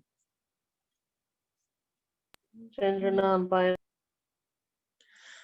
No, so not gender non-binary, but the term where we go by what the what the person is biologically. Birth assigned sex. Birth assigned sex is correct. So we're going to group humans as females, males, and intersex based on their biological characteristics, okay? And we'll get into this a little bit more. Trust me, there's a whole chapter that will go in detail. So no worries, okay? Okay, 3, as an educator, when you do not know the correct answer to a question, you should admit it, true or false. True. Yes, very true. It's okay to not know everything, right? Okay. Exactly. Okay, 4, in the United States, many individuals grow up without a visible role model who can show them how to talk about sexuality. Is that true or false? True. It's very true. We don't always have that. I didn't. 5, yep. That's why we're here though, because we're gonna be the game changers. Yeah. Yes. So 5, as a sexuality educator, what is an important way to facilitate learning within your group? Always knowing the correct answer, helping individuals feel safe in the experience, using correct medical terminology at all times, or focus on coming up to a conclusion during a group disagreement. Helping individuals feel safe and experience. Yes. Main thing, if individuals aren't in a safe space, none of this matters. Okay. All right. Which of the following statements are important to keep in mind when communicating about sexuality to clients, students, patients, or family? Is it important to keep in mind the influence you have as an educator? Is it the diversity within groups is always obvious and should be taken into consideration? Is it an important part of the communication is the feeling you will leave with your student in addition to the information you provide? Or 2 of the above are correct? 2 of the above. So 2 of the above are correct. So you want to keep in mind the influence that you have as an educator. And let me see, what was the other one? The important part of communication is feeling you will leave with your student in addition to the information you provide. So those 2 would be the 2 that are correct. 7, help set the tone. Blank helps to set the tone of the group and establish boundaries about what gets shared in the group. The mantra, what happens in the group stays in the group, helps describe this concept. Is it confidentiality? Is it Yes. values, beliefs, or norms? Confidentiality. Yes. Confidentiality is very, very key. I did not answer that one. Okay, there we go. Facilitating learning with adults works best when learning materials are consistent and do not change. Experiences are directed solely by the educator. Participation opportunities draw on the existing wisdom of the group, or none of these above describe the ideal learning conditions for an adult. It's a trick question. Participation opportunities. Yes. Draw So op- when we went over those, what works best for adults when learning, that was one that was stated, which is participation opportunities draw on the existing wisdom of the group. The others are definitely no-nos. So 9, sex education received by most students in the USA is it complete, comprehensive, and so sex positive? Is it incomplete, fragmented, and often based on ineffective teaching techniques? Hello? Is it incomplete but based on effective teaching techniques? Is it incomplete but sex positive? Which Again? one is it? Incomplete, fragmented, and often based on ineffective teaching techniques. That is correct. It's broken, ladies. The system is incomplete, it's fragmented, and often based on ineffective teaching techniques. That's how we get through when we're adults having children and don't really know what's going on, right?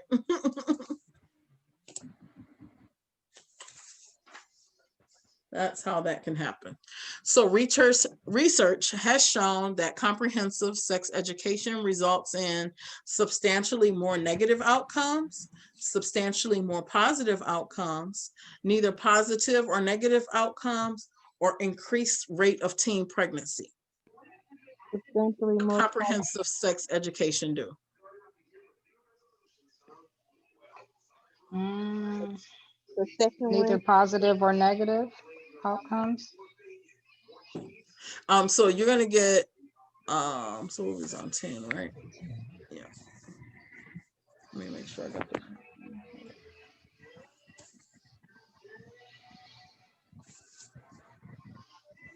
Substantially more positive outcomes.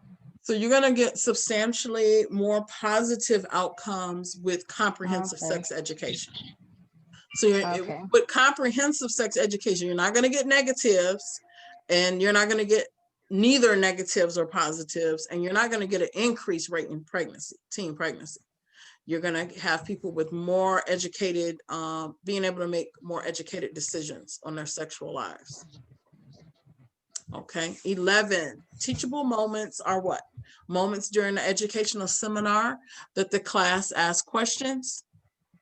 Moments during the educational seminar that the teacher asks questions, or moments where the participants can learn about something they may have never learned otherwise, or moments of one-on-one student-teacher interaction after the educational seminar. What are teachable moments? Moments where the participants educational can learn seminar. about something they never learned. Yes.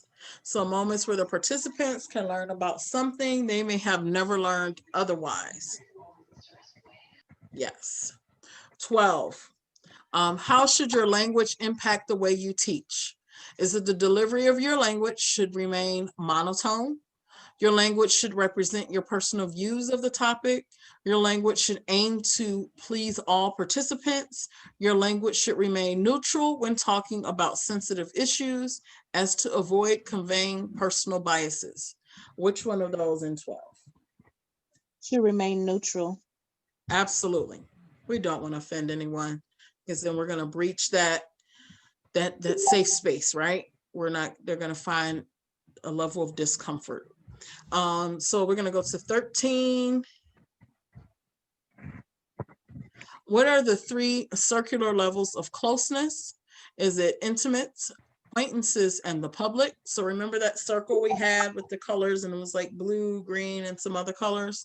So intimates, acquaintances, and the public, intimates, friends, and acquaintances, intimates, friends, and the public, or intimates, acquaintances, and the media. They tried to trick you, Intimate, but you got this. acquaintances, and the public. The first one. Okay, yep. And then we have 14, the following are ways to allow people to feel safe in the experience, ease concerns of conflict between group members, make the space non-judgmental, assure participants of confidentiality, or all the above. All the above. Absolutely. You see how important it is creating a safe space, right? And 15, this is the last question for this unit. Critical thinking includes what? Skepticism, thoughtful analysis and probing of claims and arguments, willingness to challenge common knowledge, or all the above. All of the above. Yes. Hold on.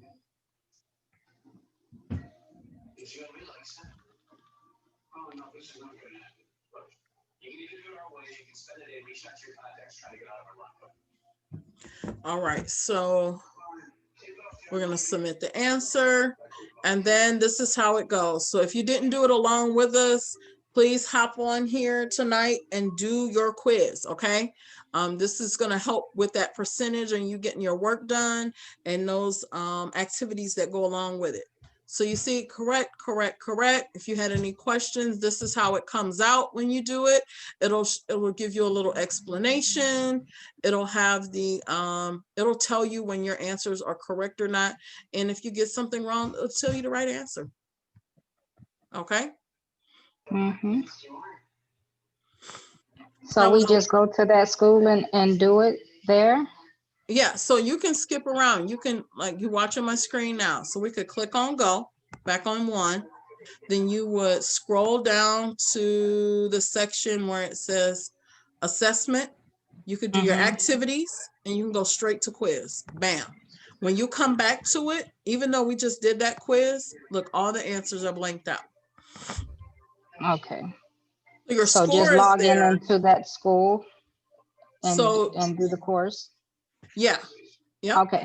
So we've already, so if you feel that you want to go back and read something, you can, but the purpose of the study session is that while you're on here, that you know what's in the content, you know where you can refer to this information at, and that you do the quiz so that you can move on. Okay. Okay. Awesome. So I don't want you guys to get stuck rereading this over and over. It's kind of like a, I mean, this is a university, so it is a very extensive book.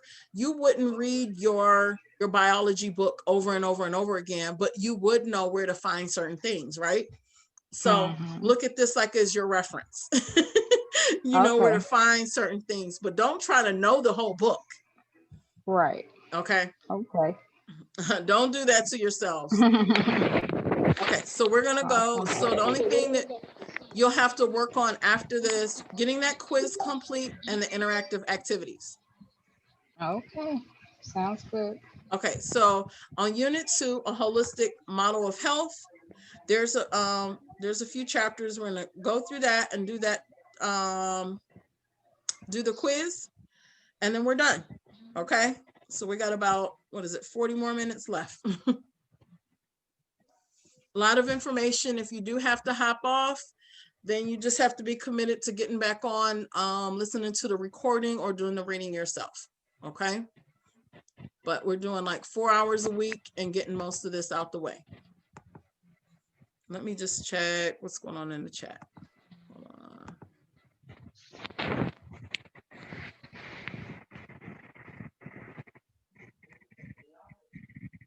Okay, so let's see. Oh, you had some technical issues, Misty, going over 4 through 9. You said, and Kiki said hers cut out.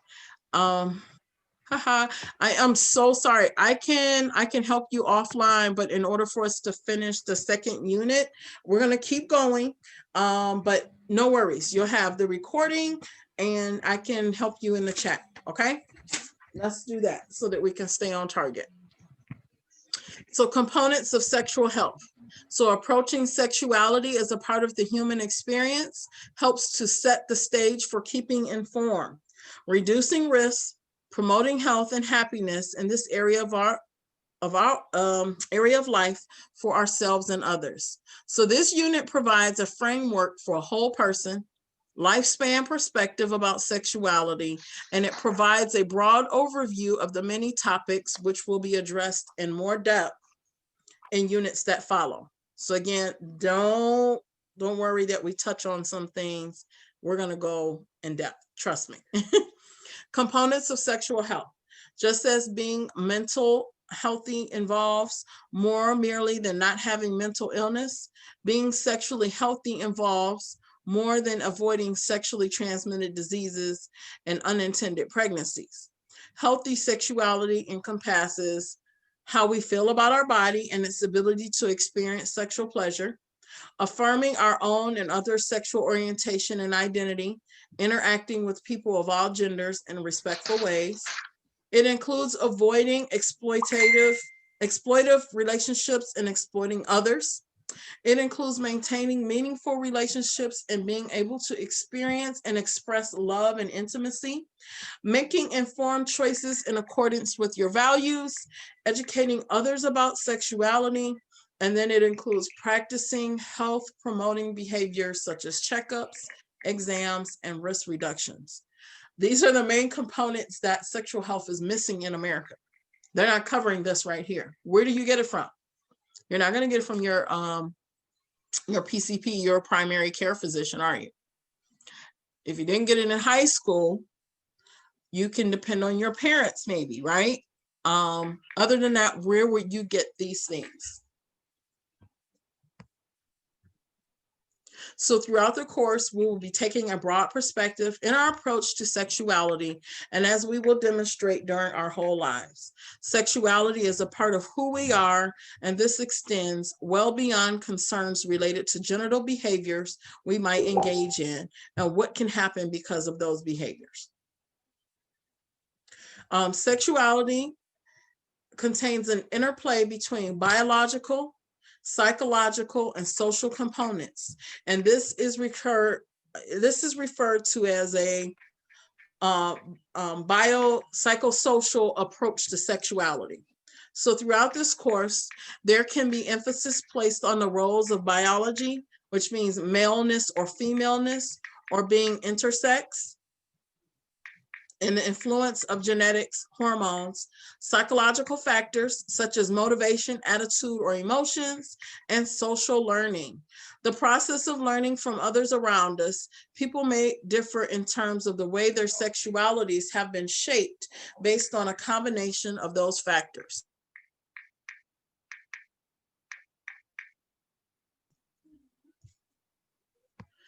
So let's review this circle of sexuality. This is really, really key. Hint, hint, it'll be on the quiz.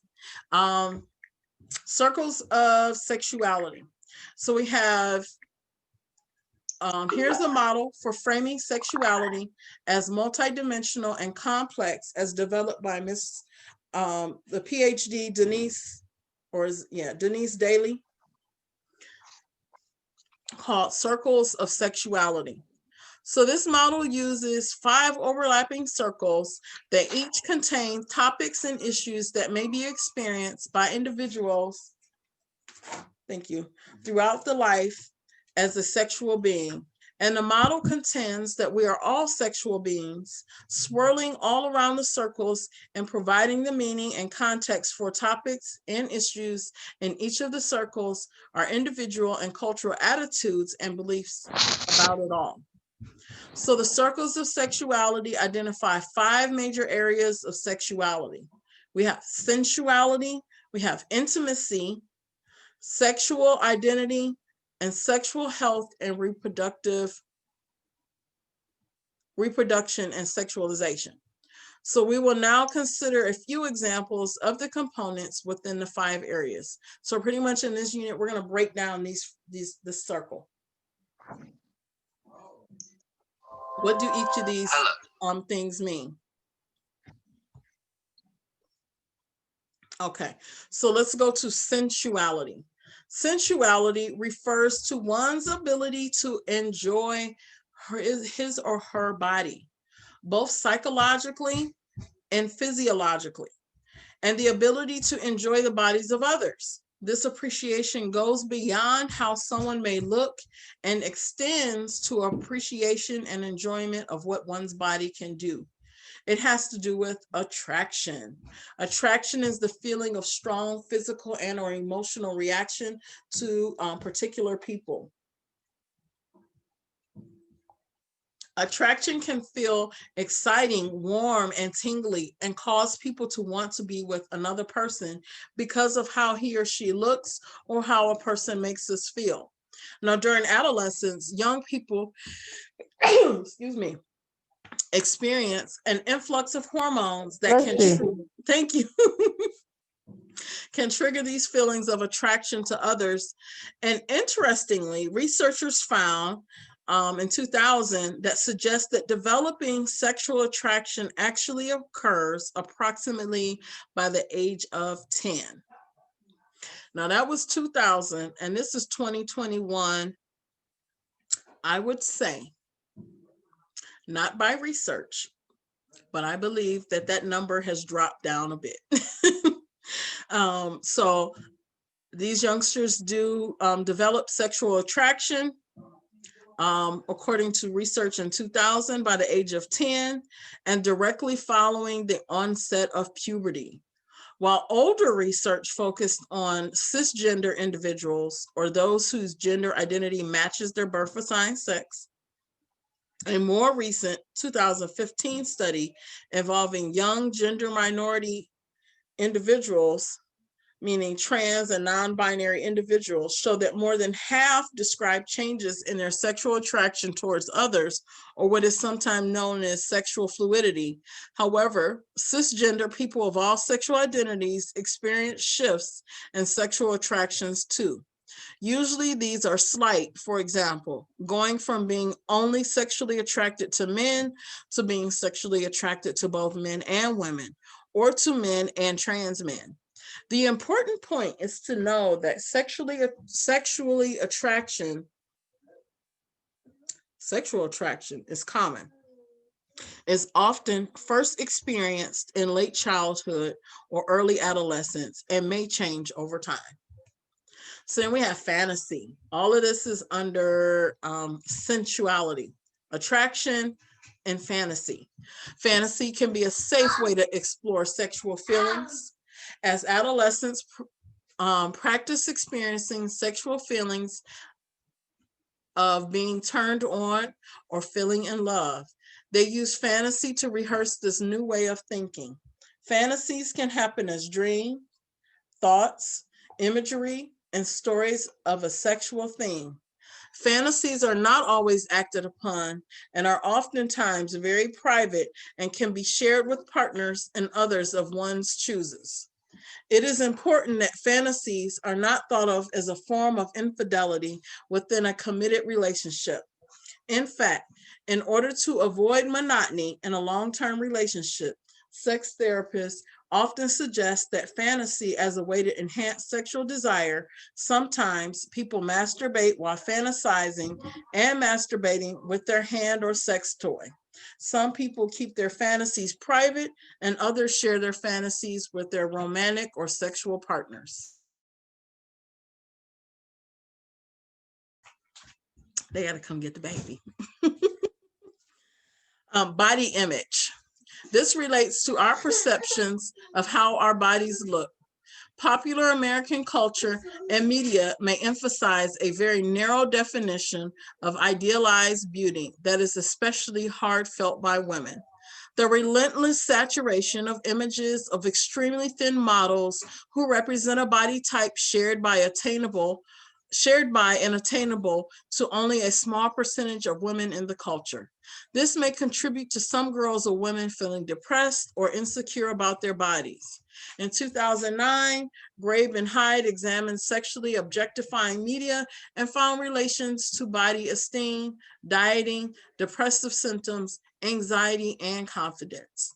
These narrow expectations of what is considered attractive is increasingly and unfortunately applied to men and boys as well, who may then feel insecure about their bodies.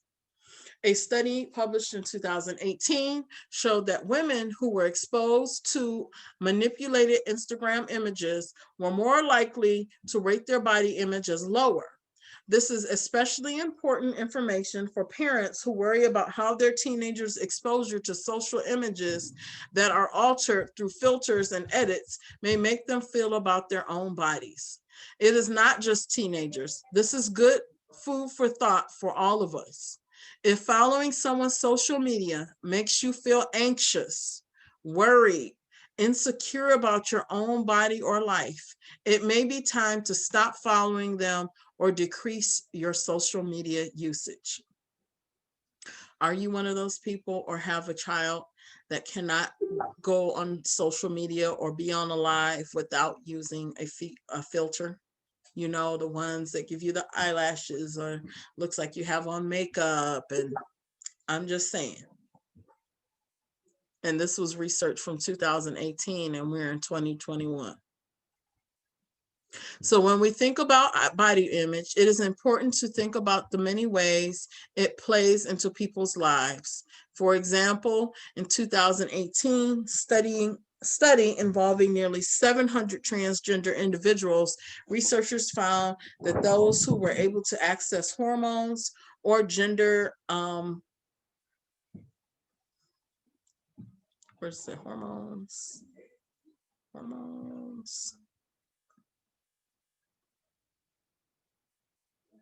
I lost myself. Okay.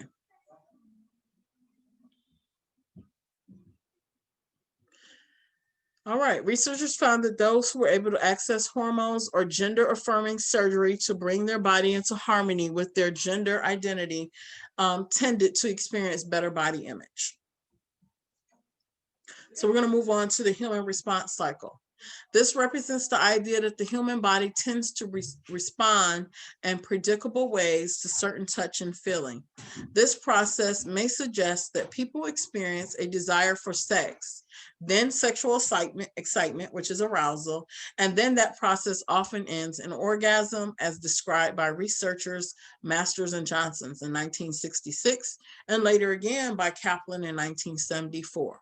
However, many sex researchers and therapists have suggested that there are diverse ways that people experience their sexuality. For example, while desire may come before arousal and orgasm for some, it doesn't for everyone. Some people find that they don't experience much desire until after they've already started to have sex. Also, not everyone experiences orgasm. And Basin in 2001 came up with a circular model of response that better represents the variation between and within individuals. As a sexual health professional, know that you are likely to encounter many different ways that people experience their sexual bodies and feelings. As some researchers in 2019 study put it, not all women need to experience high levels of arousal throughout their sexual experience or to have desire at the onset in order to have positive sexual experience and sexual outcomes. This may seem like a simple point, but it is also an important one. So as educators, our goal is not to make sure everyone experiences the highest level of arousal or desire, or to make sure that everyone has an orgasm. Not everyone shares these goals, and not everyone needs these for pleasurable sex. A better starting place can be to find out what pleasurable or satisfying sex life might look or feel like to someone and see how that they might be helped towards those interests. Skin hunger. So before we go into that one, this human sex response cycle, we went over some particular years and some researchers, Masters and Johnson's, we went over Kaplan, we went over Basin. They all had similar theories, right? But they were a little bit different. You may not remember, but this is one of those cases where I was saying that if you have an open book, when you're doing the quiz, they're going to ask you questions about their theory on this sexual arousal process. So who is it that thought that, oh yeah, desire is not necessarily there, that people can interact into intercourse and have a pleasurable experience, and desire is not there at the onset? They got involved and then was okay with it after a while, but they didn't start with desire.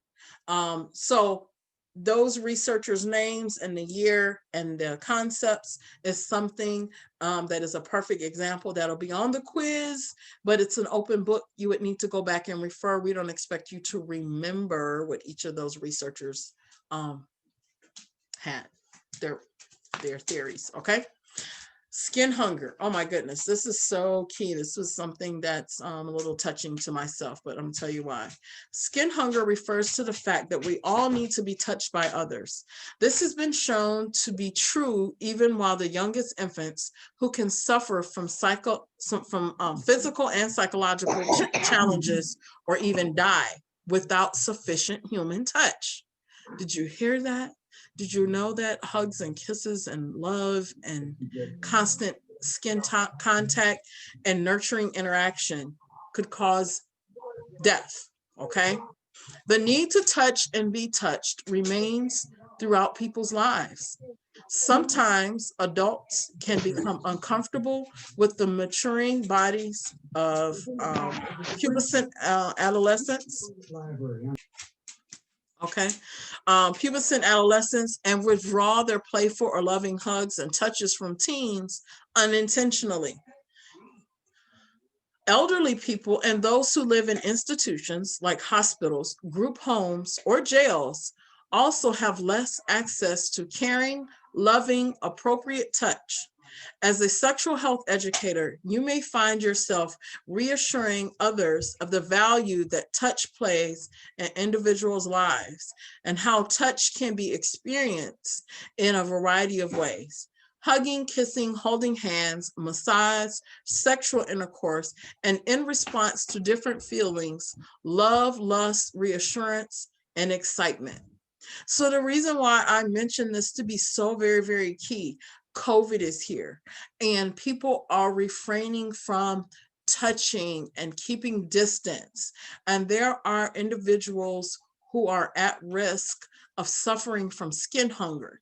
And it does have a very, very negative effect on your psychological and your physical body. Okay, so they spoke of the elderly, they spoke of people in prison. Just because people are in prison don't mean that they don't need love or touch. And remember, people are all locked up for all different reasons, right? Yes, the lack of, I'm going to read that part again. So this has been shown to be true even with the youngest infants who can suffer from physical and psychological challenges or even die without sufficient human touch, skin contact, and nurturing interaction. So I daily send out love, prayer, and positive vibes to our seniors, our elderly, who are institutions, like they're saying, because they do not get hugs. They are not getting that skin to skin contact, the nurturing interaction, or sufficient human touch. And it's not okay. And it's also causing a great impact on other people's mental health that are not locked away, but social distancing. You may have some seniors at home who are practicing social distancing. They are lacking this affection. You have children who might have gotten more interaction at school with other friends. You know, kids are always touching each other, but just all the way around, there's a lack of sufficient human touch due to our current health condition in our country right now. So skin hunger affects people's sexuality, but it is affecting each and every one of us today, not even just in the sexual way.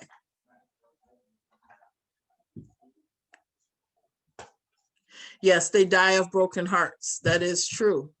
There's a such thing. I'm going to keep it moving.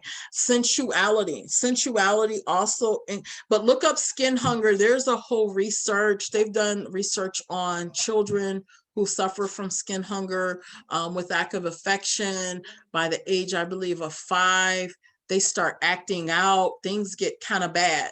And sometimes you don't know why they're acting out. Sometimes it's a lack of touch and that appropriate affection from even home. So they've done research on infants all the way through the whole lifespan and how sufficient human touch is essential, like the water that you drink, like the food that you eat.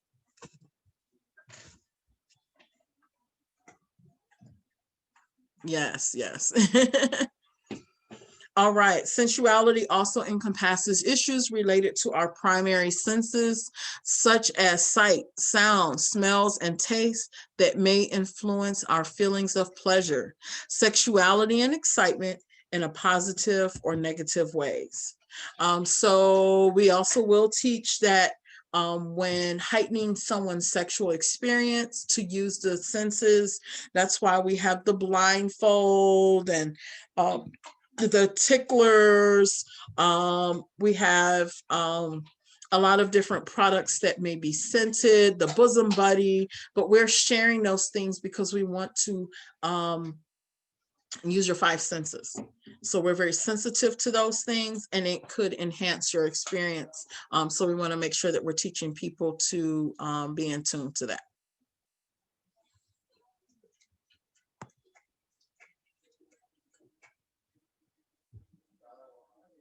Oh, that's great, Misty. You said you worked in an assisted living community and you do your best to make sure that they all feel loved and validated, regardless if you give hugs. We do hand massages, shoulder rubs. That makes a big difference. They need that skin to skin contact.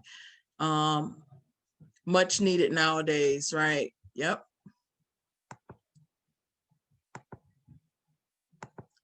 Okay. I was just making sure I'm keeping up with the chat. Okay. So we're going to go to we're only on the second circle, right? But we're going to get through this. No worries. Okay. Because this is Monday night, Live, Love, Win will be on. So if you can hang in there, it's a YouTube channel. It's not a Zoom. Go to YouTube, Live, Love, Win. And there's always good announcements and shout outs for achievements. So even if you're getting ready for bed, put it on, but I'm going to keep you moving because I don't want it to run over. Okay. Intimacy, caring and sharing refers to the mutual concern that exists between people. It can be expressed as a demonstration of emotional and physical connection.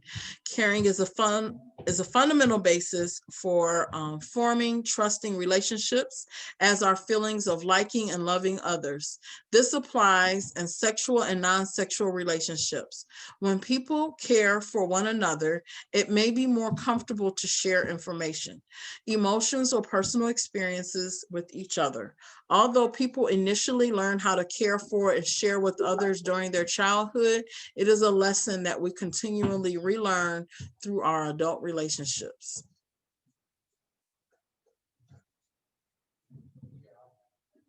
Liking or loving are the feelings of affectionate and romantic attraction to another, which facilitates feelings of connection and emotional attachments. Feelings of affectionate attraction, or who you enjoy being with, evolve throughout our lives. There are many different theories that people use to try to explain why we fall in love with some people and not others. We know that romantic love has existed in all cultures throughout history and is often described in similar ways. Feeling overwhelmed, obsessed, and thinking about the person we love, initially unable to sleep or eat from excitement about them. Butterflies in the stomach. Risk-taking and vulnerability, and about the need for honest and open communication, which sometimes involves exchanging information that is a challenge for some reason. Even disclosing that you like or feel attracted to another person represents some level of risk-taking, because we are always faced with the possibility that our feelings are not mutual, which can be hurtful and scary. We've all known what rejection could look like or feel like, right? Self-disclosure, trust. Hold on, Adrian.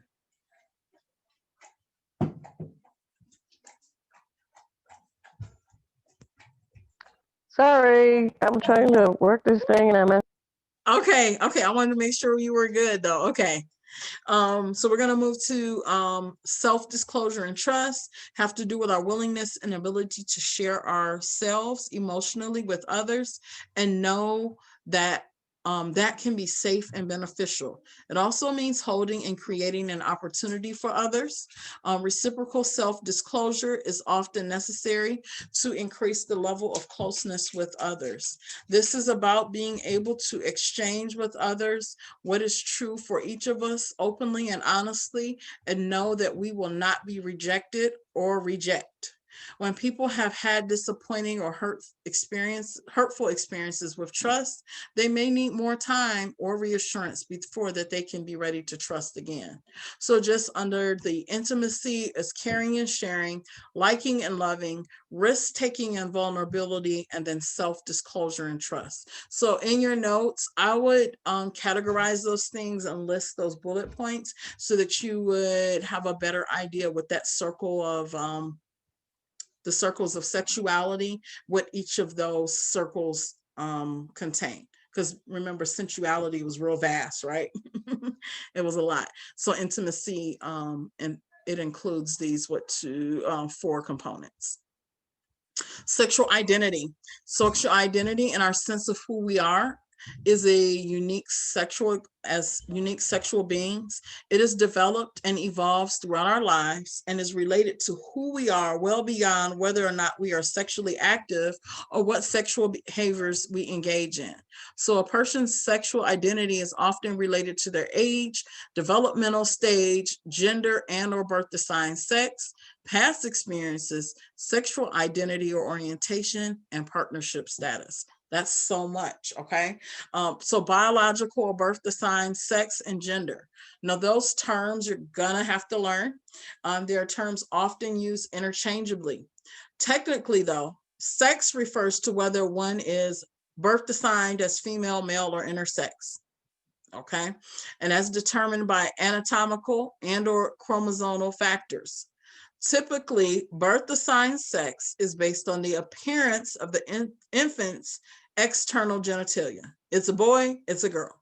For most people, our biological and anatomical sex is not something we give much thought to. It just is what it is. For some, however, the biological factors may be ambiguous or inconsistent. So as an example, due to a medical condition, an individual may be chromosomally male, XY, but have a vulva. Individuals who experience these genetic or hormonal variations are sometimes referred to as intersex. So additionally, one's birth assigned sex may not always match their gender. Sometimes creating difficulty living in such a gender world, researchers, therapists, doctors, and advocates continue to work together to make recommendations for best practices when it comes to medical and psychological care for these individuals. So in the contemporary United States, people increasingly acknowledge gender diversity, that gender expressions are not as simple as male, female, gender binary, but may include people identifying as women, men, transgender, genderqueer, gender non-binary, cisgender women, cisgender man, transmasculine, transfeminine, and many other gender identities. Having so many terms gives people opportunities to share about themselves. If someone tells you that their gender is something that you are not familiar with, it is a movement that is right for you to learn. As sexual health educators, we have noted with interest how gender terms have evolved in the many years, and we have been doing this work. When students have self-identified to us with terms we haven't been familiar with, we said things like, "That's a new term to me. Can you tell me more about what that means for you?" We will continue to address gender diversity throughout this course. So keep reading if you'd like to learn more. So there's a lot. Okay, let's see. Gender identity refers to the sex and gender that one believes himself to be, or what some consider to be a person's psychological sense of themselves. So genderqueer, man, woman, transgender. Most often, this identity matches their birth assigned sex or their external genitals, But as briefly discussed above, this is not always the case. So gender and birth assigned sex do not always match. Sexual orientation is a separate and distinct concept from birth assigned sex and refers to the gender direction of one's sexual attraction. One can be attracted to people of the other sex, meaning that they're heterosexual, or the same sex, gay or lesbian, and people are more than one gender or bisexual. Although scientists continue to study biological and social influences of people's sexual orientation, we do not currently know for certain what causes people to be attracted to or to seek romantic or sexual involvement with men, women, or people of other genders, or more than one gender. It is also important to know that persons' sexual identity is not always consistent with their sexual behaviors. For example, now a man may identify as heterosexual and be married to or partnered with a woman, but may have had sex with men in the past or present. Similarly, some lesbian identified women have had sex with men in their past or even currently, but continue to identify as lesbian. Additionally, researchers such as Lisa Diamond in 2008 and more recently in 2016 have dedicated a great deal of time examining the fluidity of sexual orientation and how it may fluctuate throughout the lifespan. Sexual health educators often find it helpful to not assume to know someone's sexual orientation and not to tell someone what their sexual orientation is, but rather to respect the way in which people label their sexual orientation to themselves, if they do at all. So gender role refers to the cultural expectations and perhaps limits that can be attributed to someone based on their perceived sex. So from the moment of birth, remember the announcement, it's a boy or it's a girl, humans begin exposure to messages regarding the shoulds associated with being a boy or girl, man or woman. Such messages come encoded with the color of toys, the kind of play which are promoted for boys and girls, and how caring adults interact with infants when they know its gender. Although some people may feel that there are certain things they can or cannot do because they are a woman or a man, an increasing number of women and men have successfully channeled these gender norms. All right. So in this example, this chart is really key. I just skip over it. The masculine, androgynous, and feminine. It's like a scale of where you fit in, where people fit. And so that is also a key factor. So you may want to go back and make notation or do bookmark that page. Okay, so sexual health and reproduction. We are going to go over. Not good. I didn't keep good time. Good, ladies. Sexual health and reproduction. Sexual health and reproduction have to do with all the parts of the body related to reproduction, including how they work together and function. However, as noted by researchers Heimberg and Ward, it wasn't until 2005 that it became a priority to recognize the centrality of sexual health and reproductive health programs. The concept also includes one's attitudes and values about body parts, topics, and behaviors related to sexual and reproductive health, as well as how to keep sexual body parts healthy. Some of these topics are those most often covered by traditional sexuality coursework. Sexual and reproductive systems refers to the portion of one's sexuality and sexual activity that has implications for reproduction. While not everyone has current concern about reproduction, fertility, or family planning, nearly everyone is faced with cultural expectations about parenting and reproduction. Also, healthcare providers sometimes have different opinions based on current research or their own clinical experiences related to their recommendations of monthly breast and testicular self-exams and annual health screenings for good reproductive health. Now, taking steps to reduce the risk of STIs and STDs and HIV infection is a key part of sexual health for many people as well. So leaving infections untreated can have implications for reproductions down the road.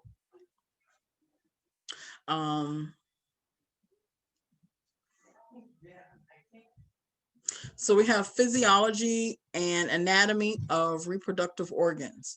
This relates to genital and reproductive parts themselves, as well as how they function with regardless to sexual expression, hormonal changes, aging, fertility, pregnancy, and reproduction. In a broader sense, this too is about the connection between sexual response, which is the psychological phenomenon that typically coincides with engaging in sex play or intercourse behaviors, and reproduction. In some families or cultures, there may be taboos around so-called recreational sex behavior, sex whose purpose is for pleasure rather than procreation or conception. Yet the vast majority of human sexual behaviors are not intended for, nor do they result in procreation. We'll get into that because the clitoris has 8,000 nerve endings and its only purpose is pleasure. So there's a lot of research. Perceptions have to change. Intercourse refers to vaginal, oral, and intercourse behaviors. All three have the potential for feeling enjoyable and pleasurable, connecting or exciting, and all three have the potential for passing sexually transmissible infections, such as HIV, chlamydia, gonorrhea, syphilis, and or herpes. This is important as a 2019 report from the Centers of Disease Control and Prevention showing that STI rates have been increasing in the United States year after year. Vaginal penile intercourse among some groups also carries an elevated status as being one sexual behavior that may result in pregnancy. Then you have fact-based information. This is essential to living an informed and mindful life. Sexual health professionals commonly believe that access to accurate and comprehensive information related to sexuality is an important and influential part of making healthy decisions. This information about how to prevent STIs and HIV infection and avoid pregnancy, and how to obtain condoms, contraception, and abortion. Having fact-based information also includes having information about how to solve common sexual problems, how a person can choose which type of lubricant or sex toy is right for them, or what the sexual side effects of medication and medical treatment may be. Sexual health promotion involves helping people to access accurate information about sexuality through presentations, suggesting trustworthy books or websites, or letting someone know that they can find a healthcare provider or therapist who has expertise in sexual health matters. So we're going to go to sexualization. Sexualization refers to using sex to manipulate others and ranges from playful consensual interactions to dangerous and harmful assault. Sexual innuendo and a playful approach to your sexuality can be positive so long as everyone can be fully informed about and consent fully to what they are exposed to and may choose to participate in. So researchers have explored sexualization primarily of women in anything from female video game characters to MTV music video production to social media. Although most academic research about sexualization has been done on women, men are sexualized in the media as well. For example, in 2013, study explored how adolescents, men, media consumption, social media, porn, men's magazine, primetime television was related to the monitoring of their own bodies, their feelings about their bodies, and self-objectification. They found a direct relationship in particular between the teenagers' viewing of porn websites and their self-objectification. In 2015, study published at the journal Sex Roles even looked at how certain kinds of media consumption were associated with how people sexualize themselves. For example, frequent viewing of reality TV shows was associated with greater sexualization for both men and women. Seduction and flirting. When wanted, invited, or reciprocated, can be mutual, fun, exciting. These behaviors help new partnerships start, keep existing relationships engaging, and in many ways make the world go round. The use of flirting and seduction can secure benefits, a drink, a good tip, for instance, or to avoid something negative like a traffic ticket or waiting in line, for example. Now, you may move to a more clearly manipulative level, although people have different ideas about whether they are comfortable or not with such behaviors. Some may see them as manipulative or disingenuous, whereas others view them as harmless or fun. The importance lies in respecting how others view this behavior and not assume that all views are the same. Withholding sex is another way one can punish or motivate someone or otherwise manipulate them. This is especially true. This is someone who typically does have access to having sex with you, and also for those who may aspire to engage in sexual behaviors but have not yet. Not until you get me a glass of wine, or not until we are married. Withholding sex is quite entrenched in the sexual double standard. This explains the gender dichotomy of the same act being labeled as slutty in women, but desirable or macho in men. Sexual harassment. It is about using viable power, typically power that came from the position in the military, at work or school, or in public settings. As the Me Too movement demonstrated, sexual harassment is all too common in social and professional settings. In one's effort to educate others about sexuality, it does become essential to beware of others' level of comfort and variations and preferences for more or less privacy. Be sure to take the lead for those who you are talking with and honor their boundaries for how much information and what language seems most comfortable and appropriate. Rape and incest typically refers to sexual assault that is specific to forced intercourse behaviors. Incest refers to people with close direct family relations engaging in forced sexual behavior, and rape can and does not happen to people of both sexes and in same-sex relationships. Women report experiencing rape and incest at rates much higher than men do. Sexual health professionals often encounter women or men who would like help talking about their experiences with rape, sexual assault, incest, or molestation.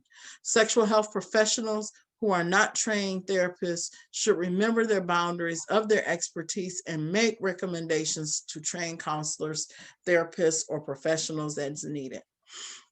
Commercials and advertising use sexual images and promises of sex appeal to sell nearly every product and service available on the market. Perceptions of increased beauty, virility, and ability to engage sexual partners are based for much of the marketing strategies for products from beer and soda to cars and clothing.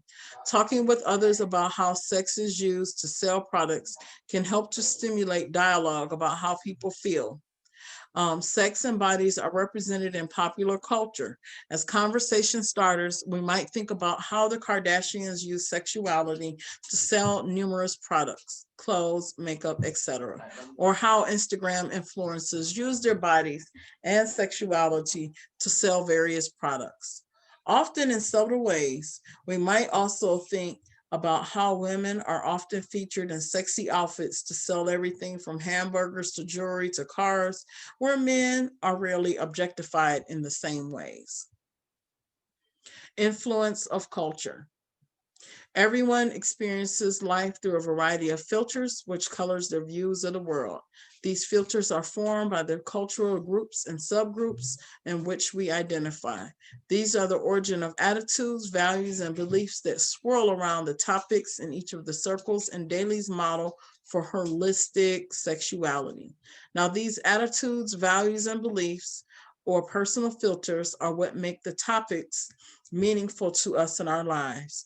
These filters may be defined in part by our religious faith or spiritual beliefs, gender or gender identity, ethnicity and race, sexual orientation, relationship status and experience, age and attitudes about aging, political beliefs and laws.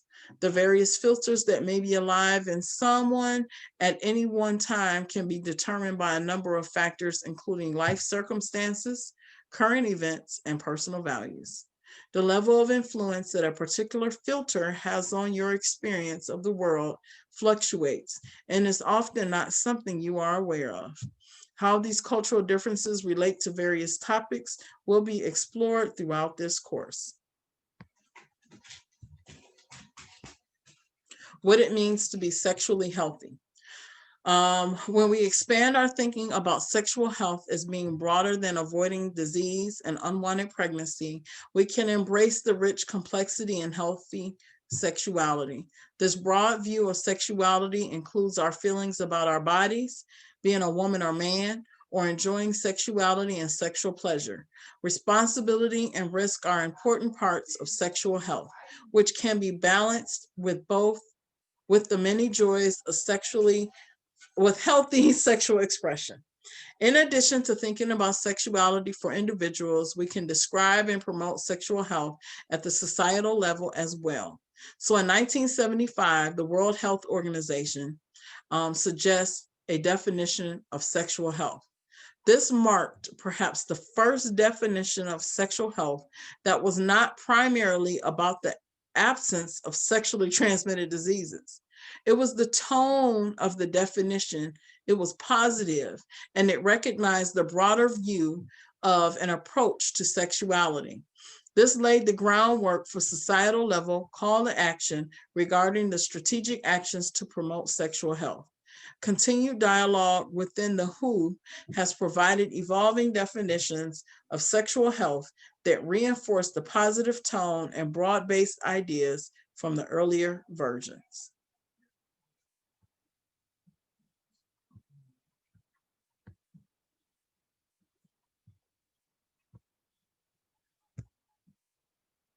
Sexual rights. Hand in hand with developing a set of expectations for sexual health is the need to talk about sexual rights and responsibilities.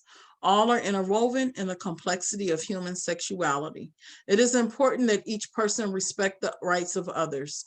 You, or as an educator, are particularly responsible for respecting the rights of others. In 2002, the WHO organization articulated a set of sexual rights that grounds these rights as being rooted in the human rights that are already agreed upon generally at an international level.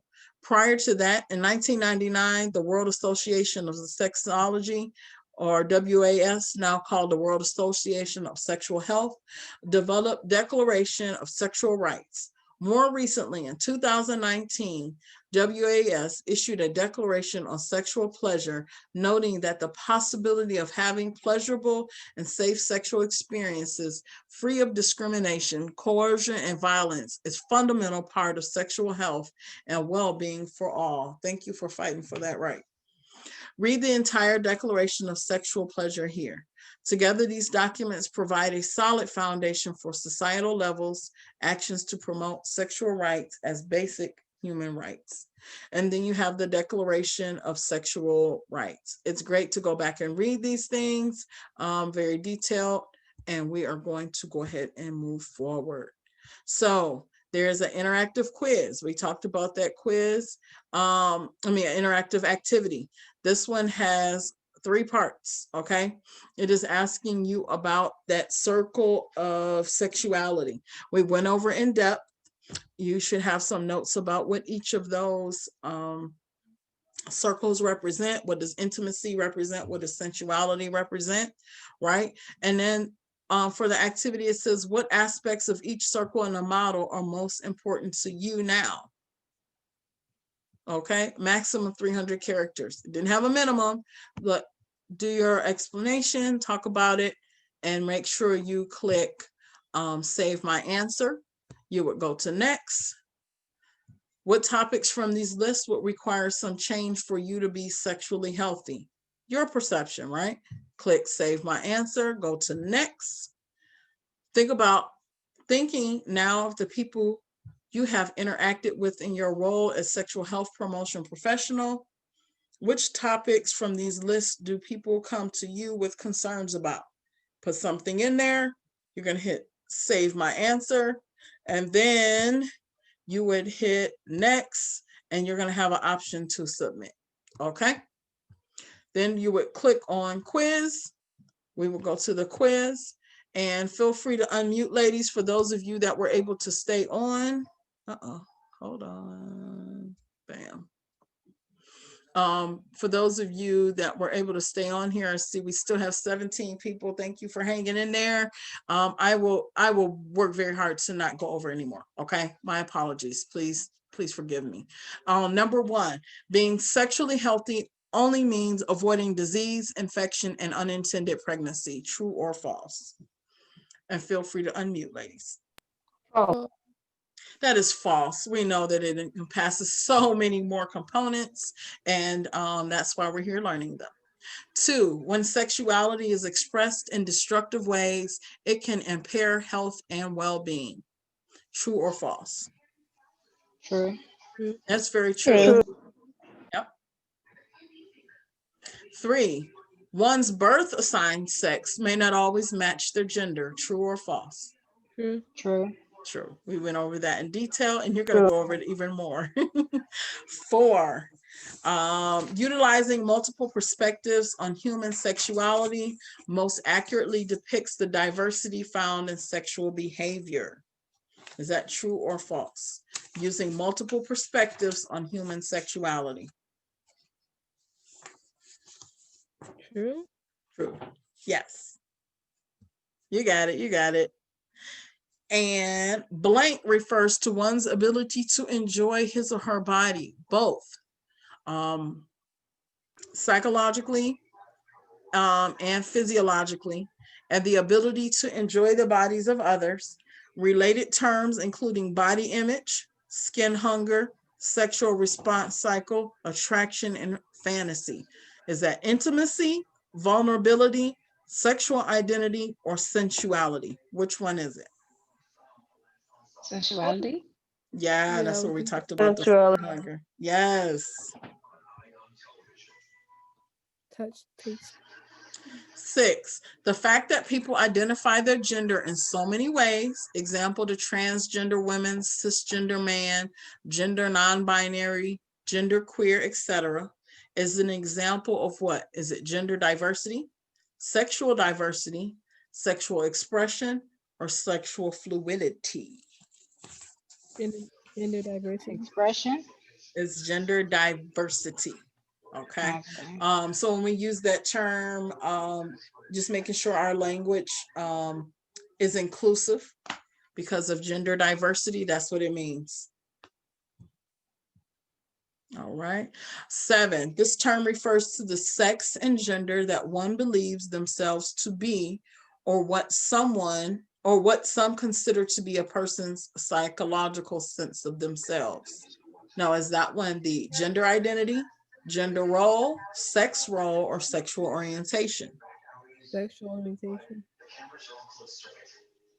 So sexual orientation is going to deal more with who they interact with. You know, how you decide whether you deal male to male, male to female. That's going to be a little bit different. But the term, Identity. yes. So when we talk about sex and gender that one believes themselves to be, that's going to be their gender identity. So sometimes you might hear someone say, what pronoun do you identify with? And that kind of helps us understand if that person is using, you know, him, you know, I mean, her or he or she, you know what I mean? So gender identity. I hope I explained that right without getting anyone confused. My apologies. The rights to sexual privacy, sexual equity, sexual information based on scientific inquiry are examples of the World Health Organization, which is WHO, list of human rights, sexual rights, family rights. None of the above. All right, or none of the above. So who made sure that they're fighting for human rights? They made all of this be inclusive under human rights. Okay. Yep. Gotcha. Was human rights? What was that? Is human? Oh, you know what? I mean, that's actually wrong. I'm said it wrong. It is actually, Or sexual rights? it is sexual rights. We just read it and my mind was going, but yes, that was sexual rights. Let me see. 9. This term refers to the cultural expectations and perhaps limits that can be attributed to someone based on their perceived sex. So you all are doing really great with identifying these terms. So is it gender identity, gender roles, sex roles, or sexual orientation? I would say gender roles. Yes, Gender gender roles. Yep. Cultural expectations and perhaps limits based on, remember that boy or girl. It's a boy, it's a girl. Now we start out very young, very early in that developmental stage, establishing these cultural expectations called gender roles. 10, as a sexuality educator, you can attempt to lessen individual shame towards sexuality by engaging in all of the following except this one. Is it supporting those who are struggling with sexual issues? Is it encouraging communication with doctors and healthcare providers, as well as among family members and partners? Is it focused on promoting healthy sexuality and achieving sexual well-being? Or all of the above are ways we can lessen individual shame towards sexuality? All of the following All are of the ways to above. lessen Yes. individual. They tried to trick us with the all the following except something, and we're like, no, all of those are great ways to lessen shame, right? Okay, 11. The biopsychosocial approach to sexuality includes what? Is it the biological, social, psychological, biological, psychological, and social? I'm saying it wrong. Wait. Physiological. Is it biosocial, physiological, or biopsychological, social? Biological, psychological, and cultural, or biological, social, and external? Biological, that one, and so Sociological, psychological and social. What's the second Number one? 2. Biological, psychology, biological, psychological, and social. I feel like that was a tongue twister for me. I'm sorry. it went for me too. Okay. It definitely is. So 12, an example of role of biology in the development of human sexuality is what? Maleness, femaleness, influence of genetics, hormones, or all of the above? All of the above. Yes, so biology, male, female, genetics, hormones, yes. 13, which of the following is not a component of the circles of sexuality? Was it intimacy, sexual identity, gender, or sexual health reproduction?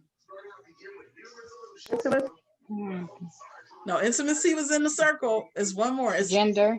yes. Gender was not one of the main circle components, right? All right, 14. In what way can sexual fantasy be used as a therapeutic tactic? Is it a relaxation technique? Is it to avoid monotony in long-term relationships? Is it to avoid engaging in infidelity on a partner, or as a method of distraction from daily life? What is therapeutic tactic? How is that sexual fantasy therapeutic?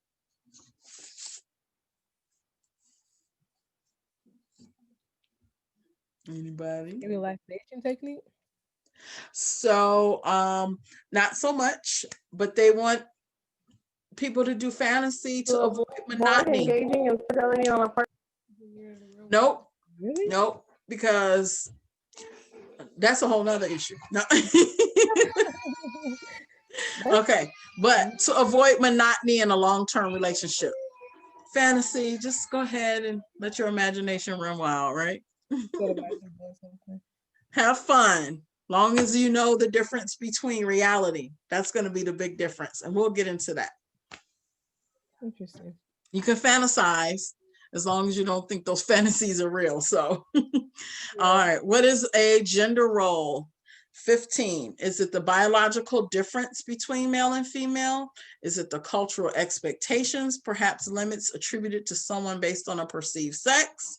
Is it the gender direction of sexual attraction, or the sex and gender that one believes himself to be? Now, Sex and gender. What'd you The sex say? and gender that one believes himself. The gender second, role is always going to be those cultural expectations, similar to the previous question. Oh, That influence.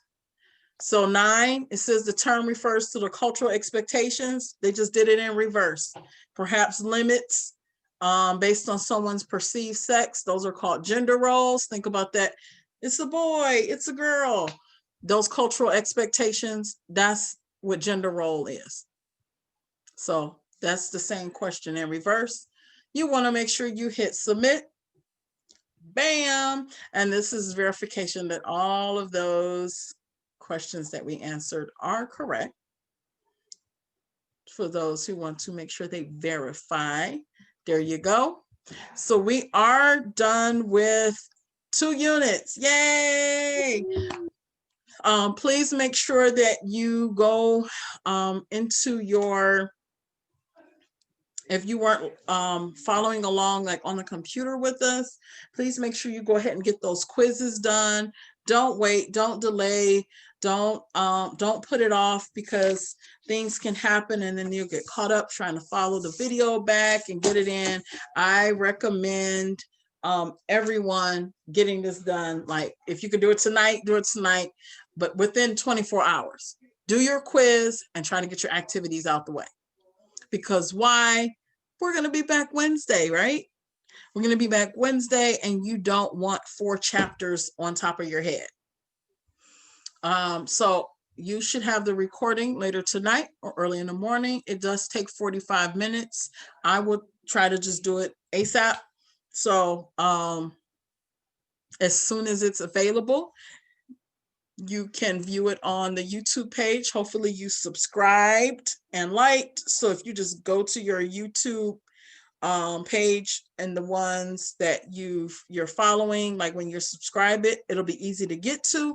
Other than that, I'm going to post it in the sexual wellness messenger chat. Do the activities and get the quiz done. The hard part is done. You know what the content is. You don't have to go back and reread and reread and reread. You have this, but you have the material to go back over if you need to review something.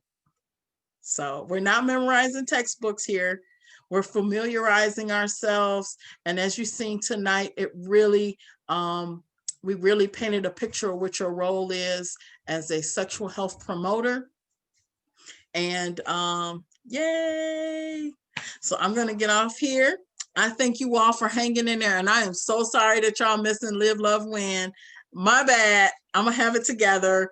We tried to fit all this stuff in with an hour and a half last session, and we were doing an hour and 45 minutes. So I said, I know if we got 2 hours, we got this, but it's okay. You say it's not tonight. I didn't miss it. We didn't miss anything. I hope we didn't miss anything. However, oh, the holiday. Yes, that makes me feel so much better. But we will be able to maintain the 2-hour time frame. We will. And happy Martin Luther King Jr. Day to you all. And make sure you're being the change that you want to see in your community and every day and in your life. So make that change. So I'm going to go ahead and end this recording. If you have any other questions, post in the chat. I will be able to tend to that, but as soon as we can get off here, this recording can go ahead and upload to my computer, and then I can get it onto YouTube, okay? Oh, I'm feeling so good. It was like 17, 18 people on here. I love it. Till next time.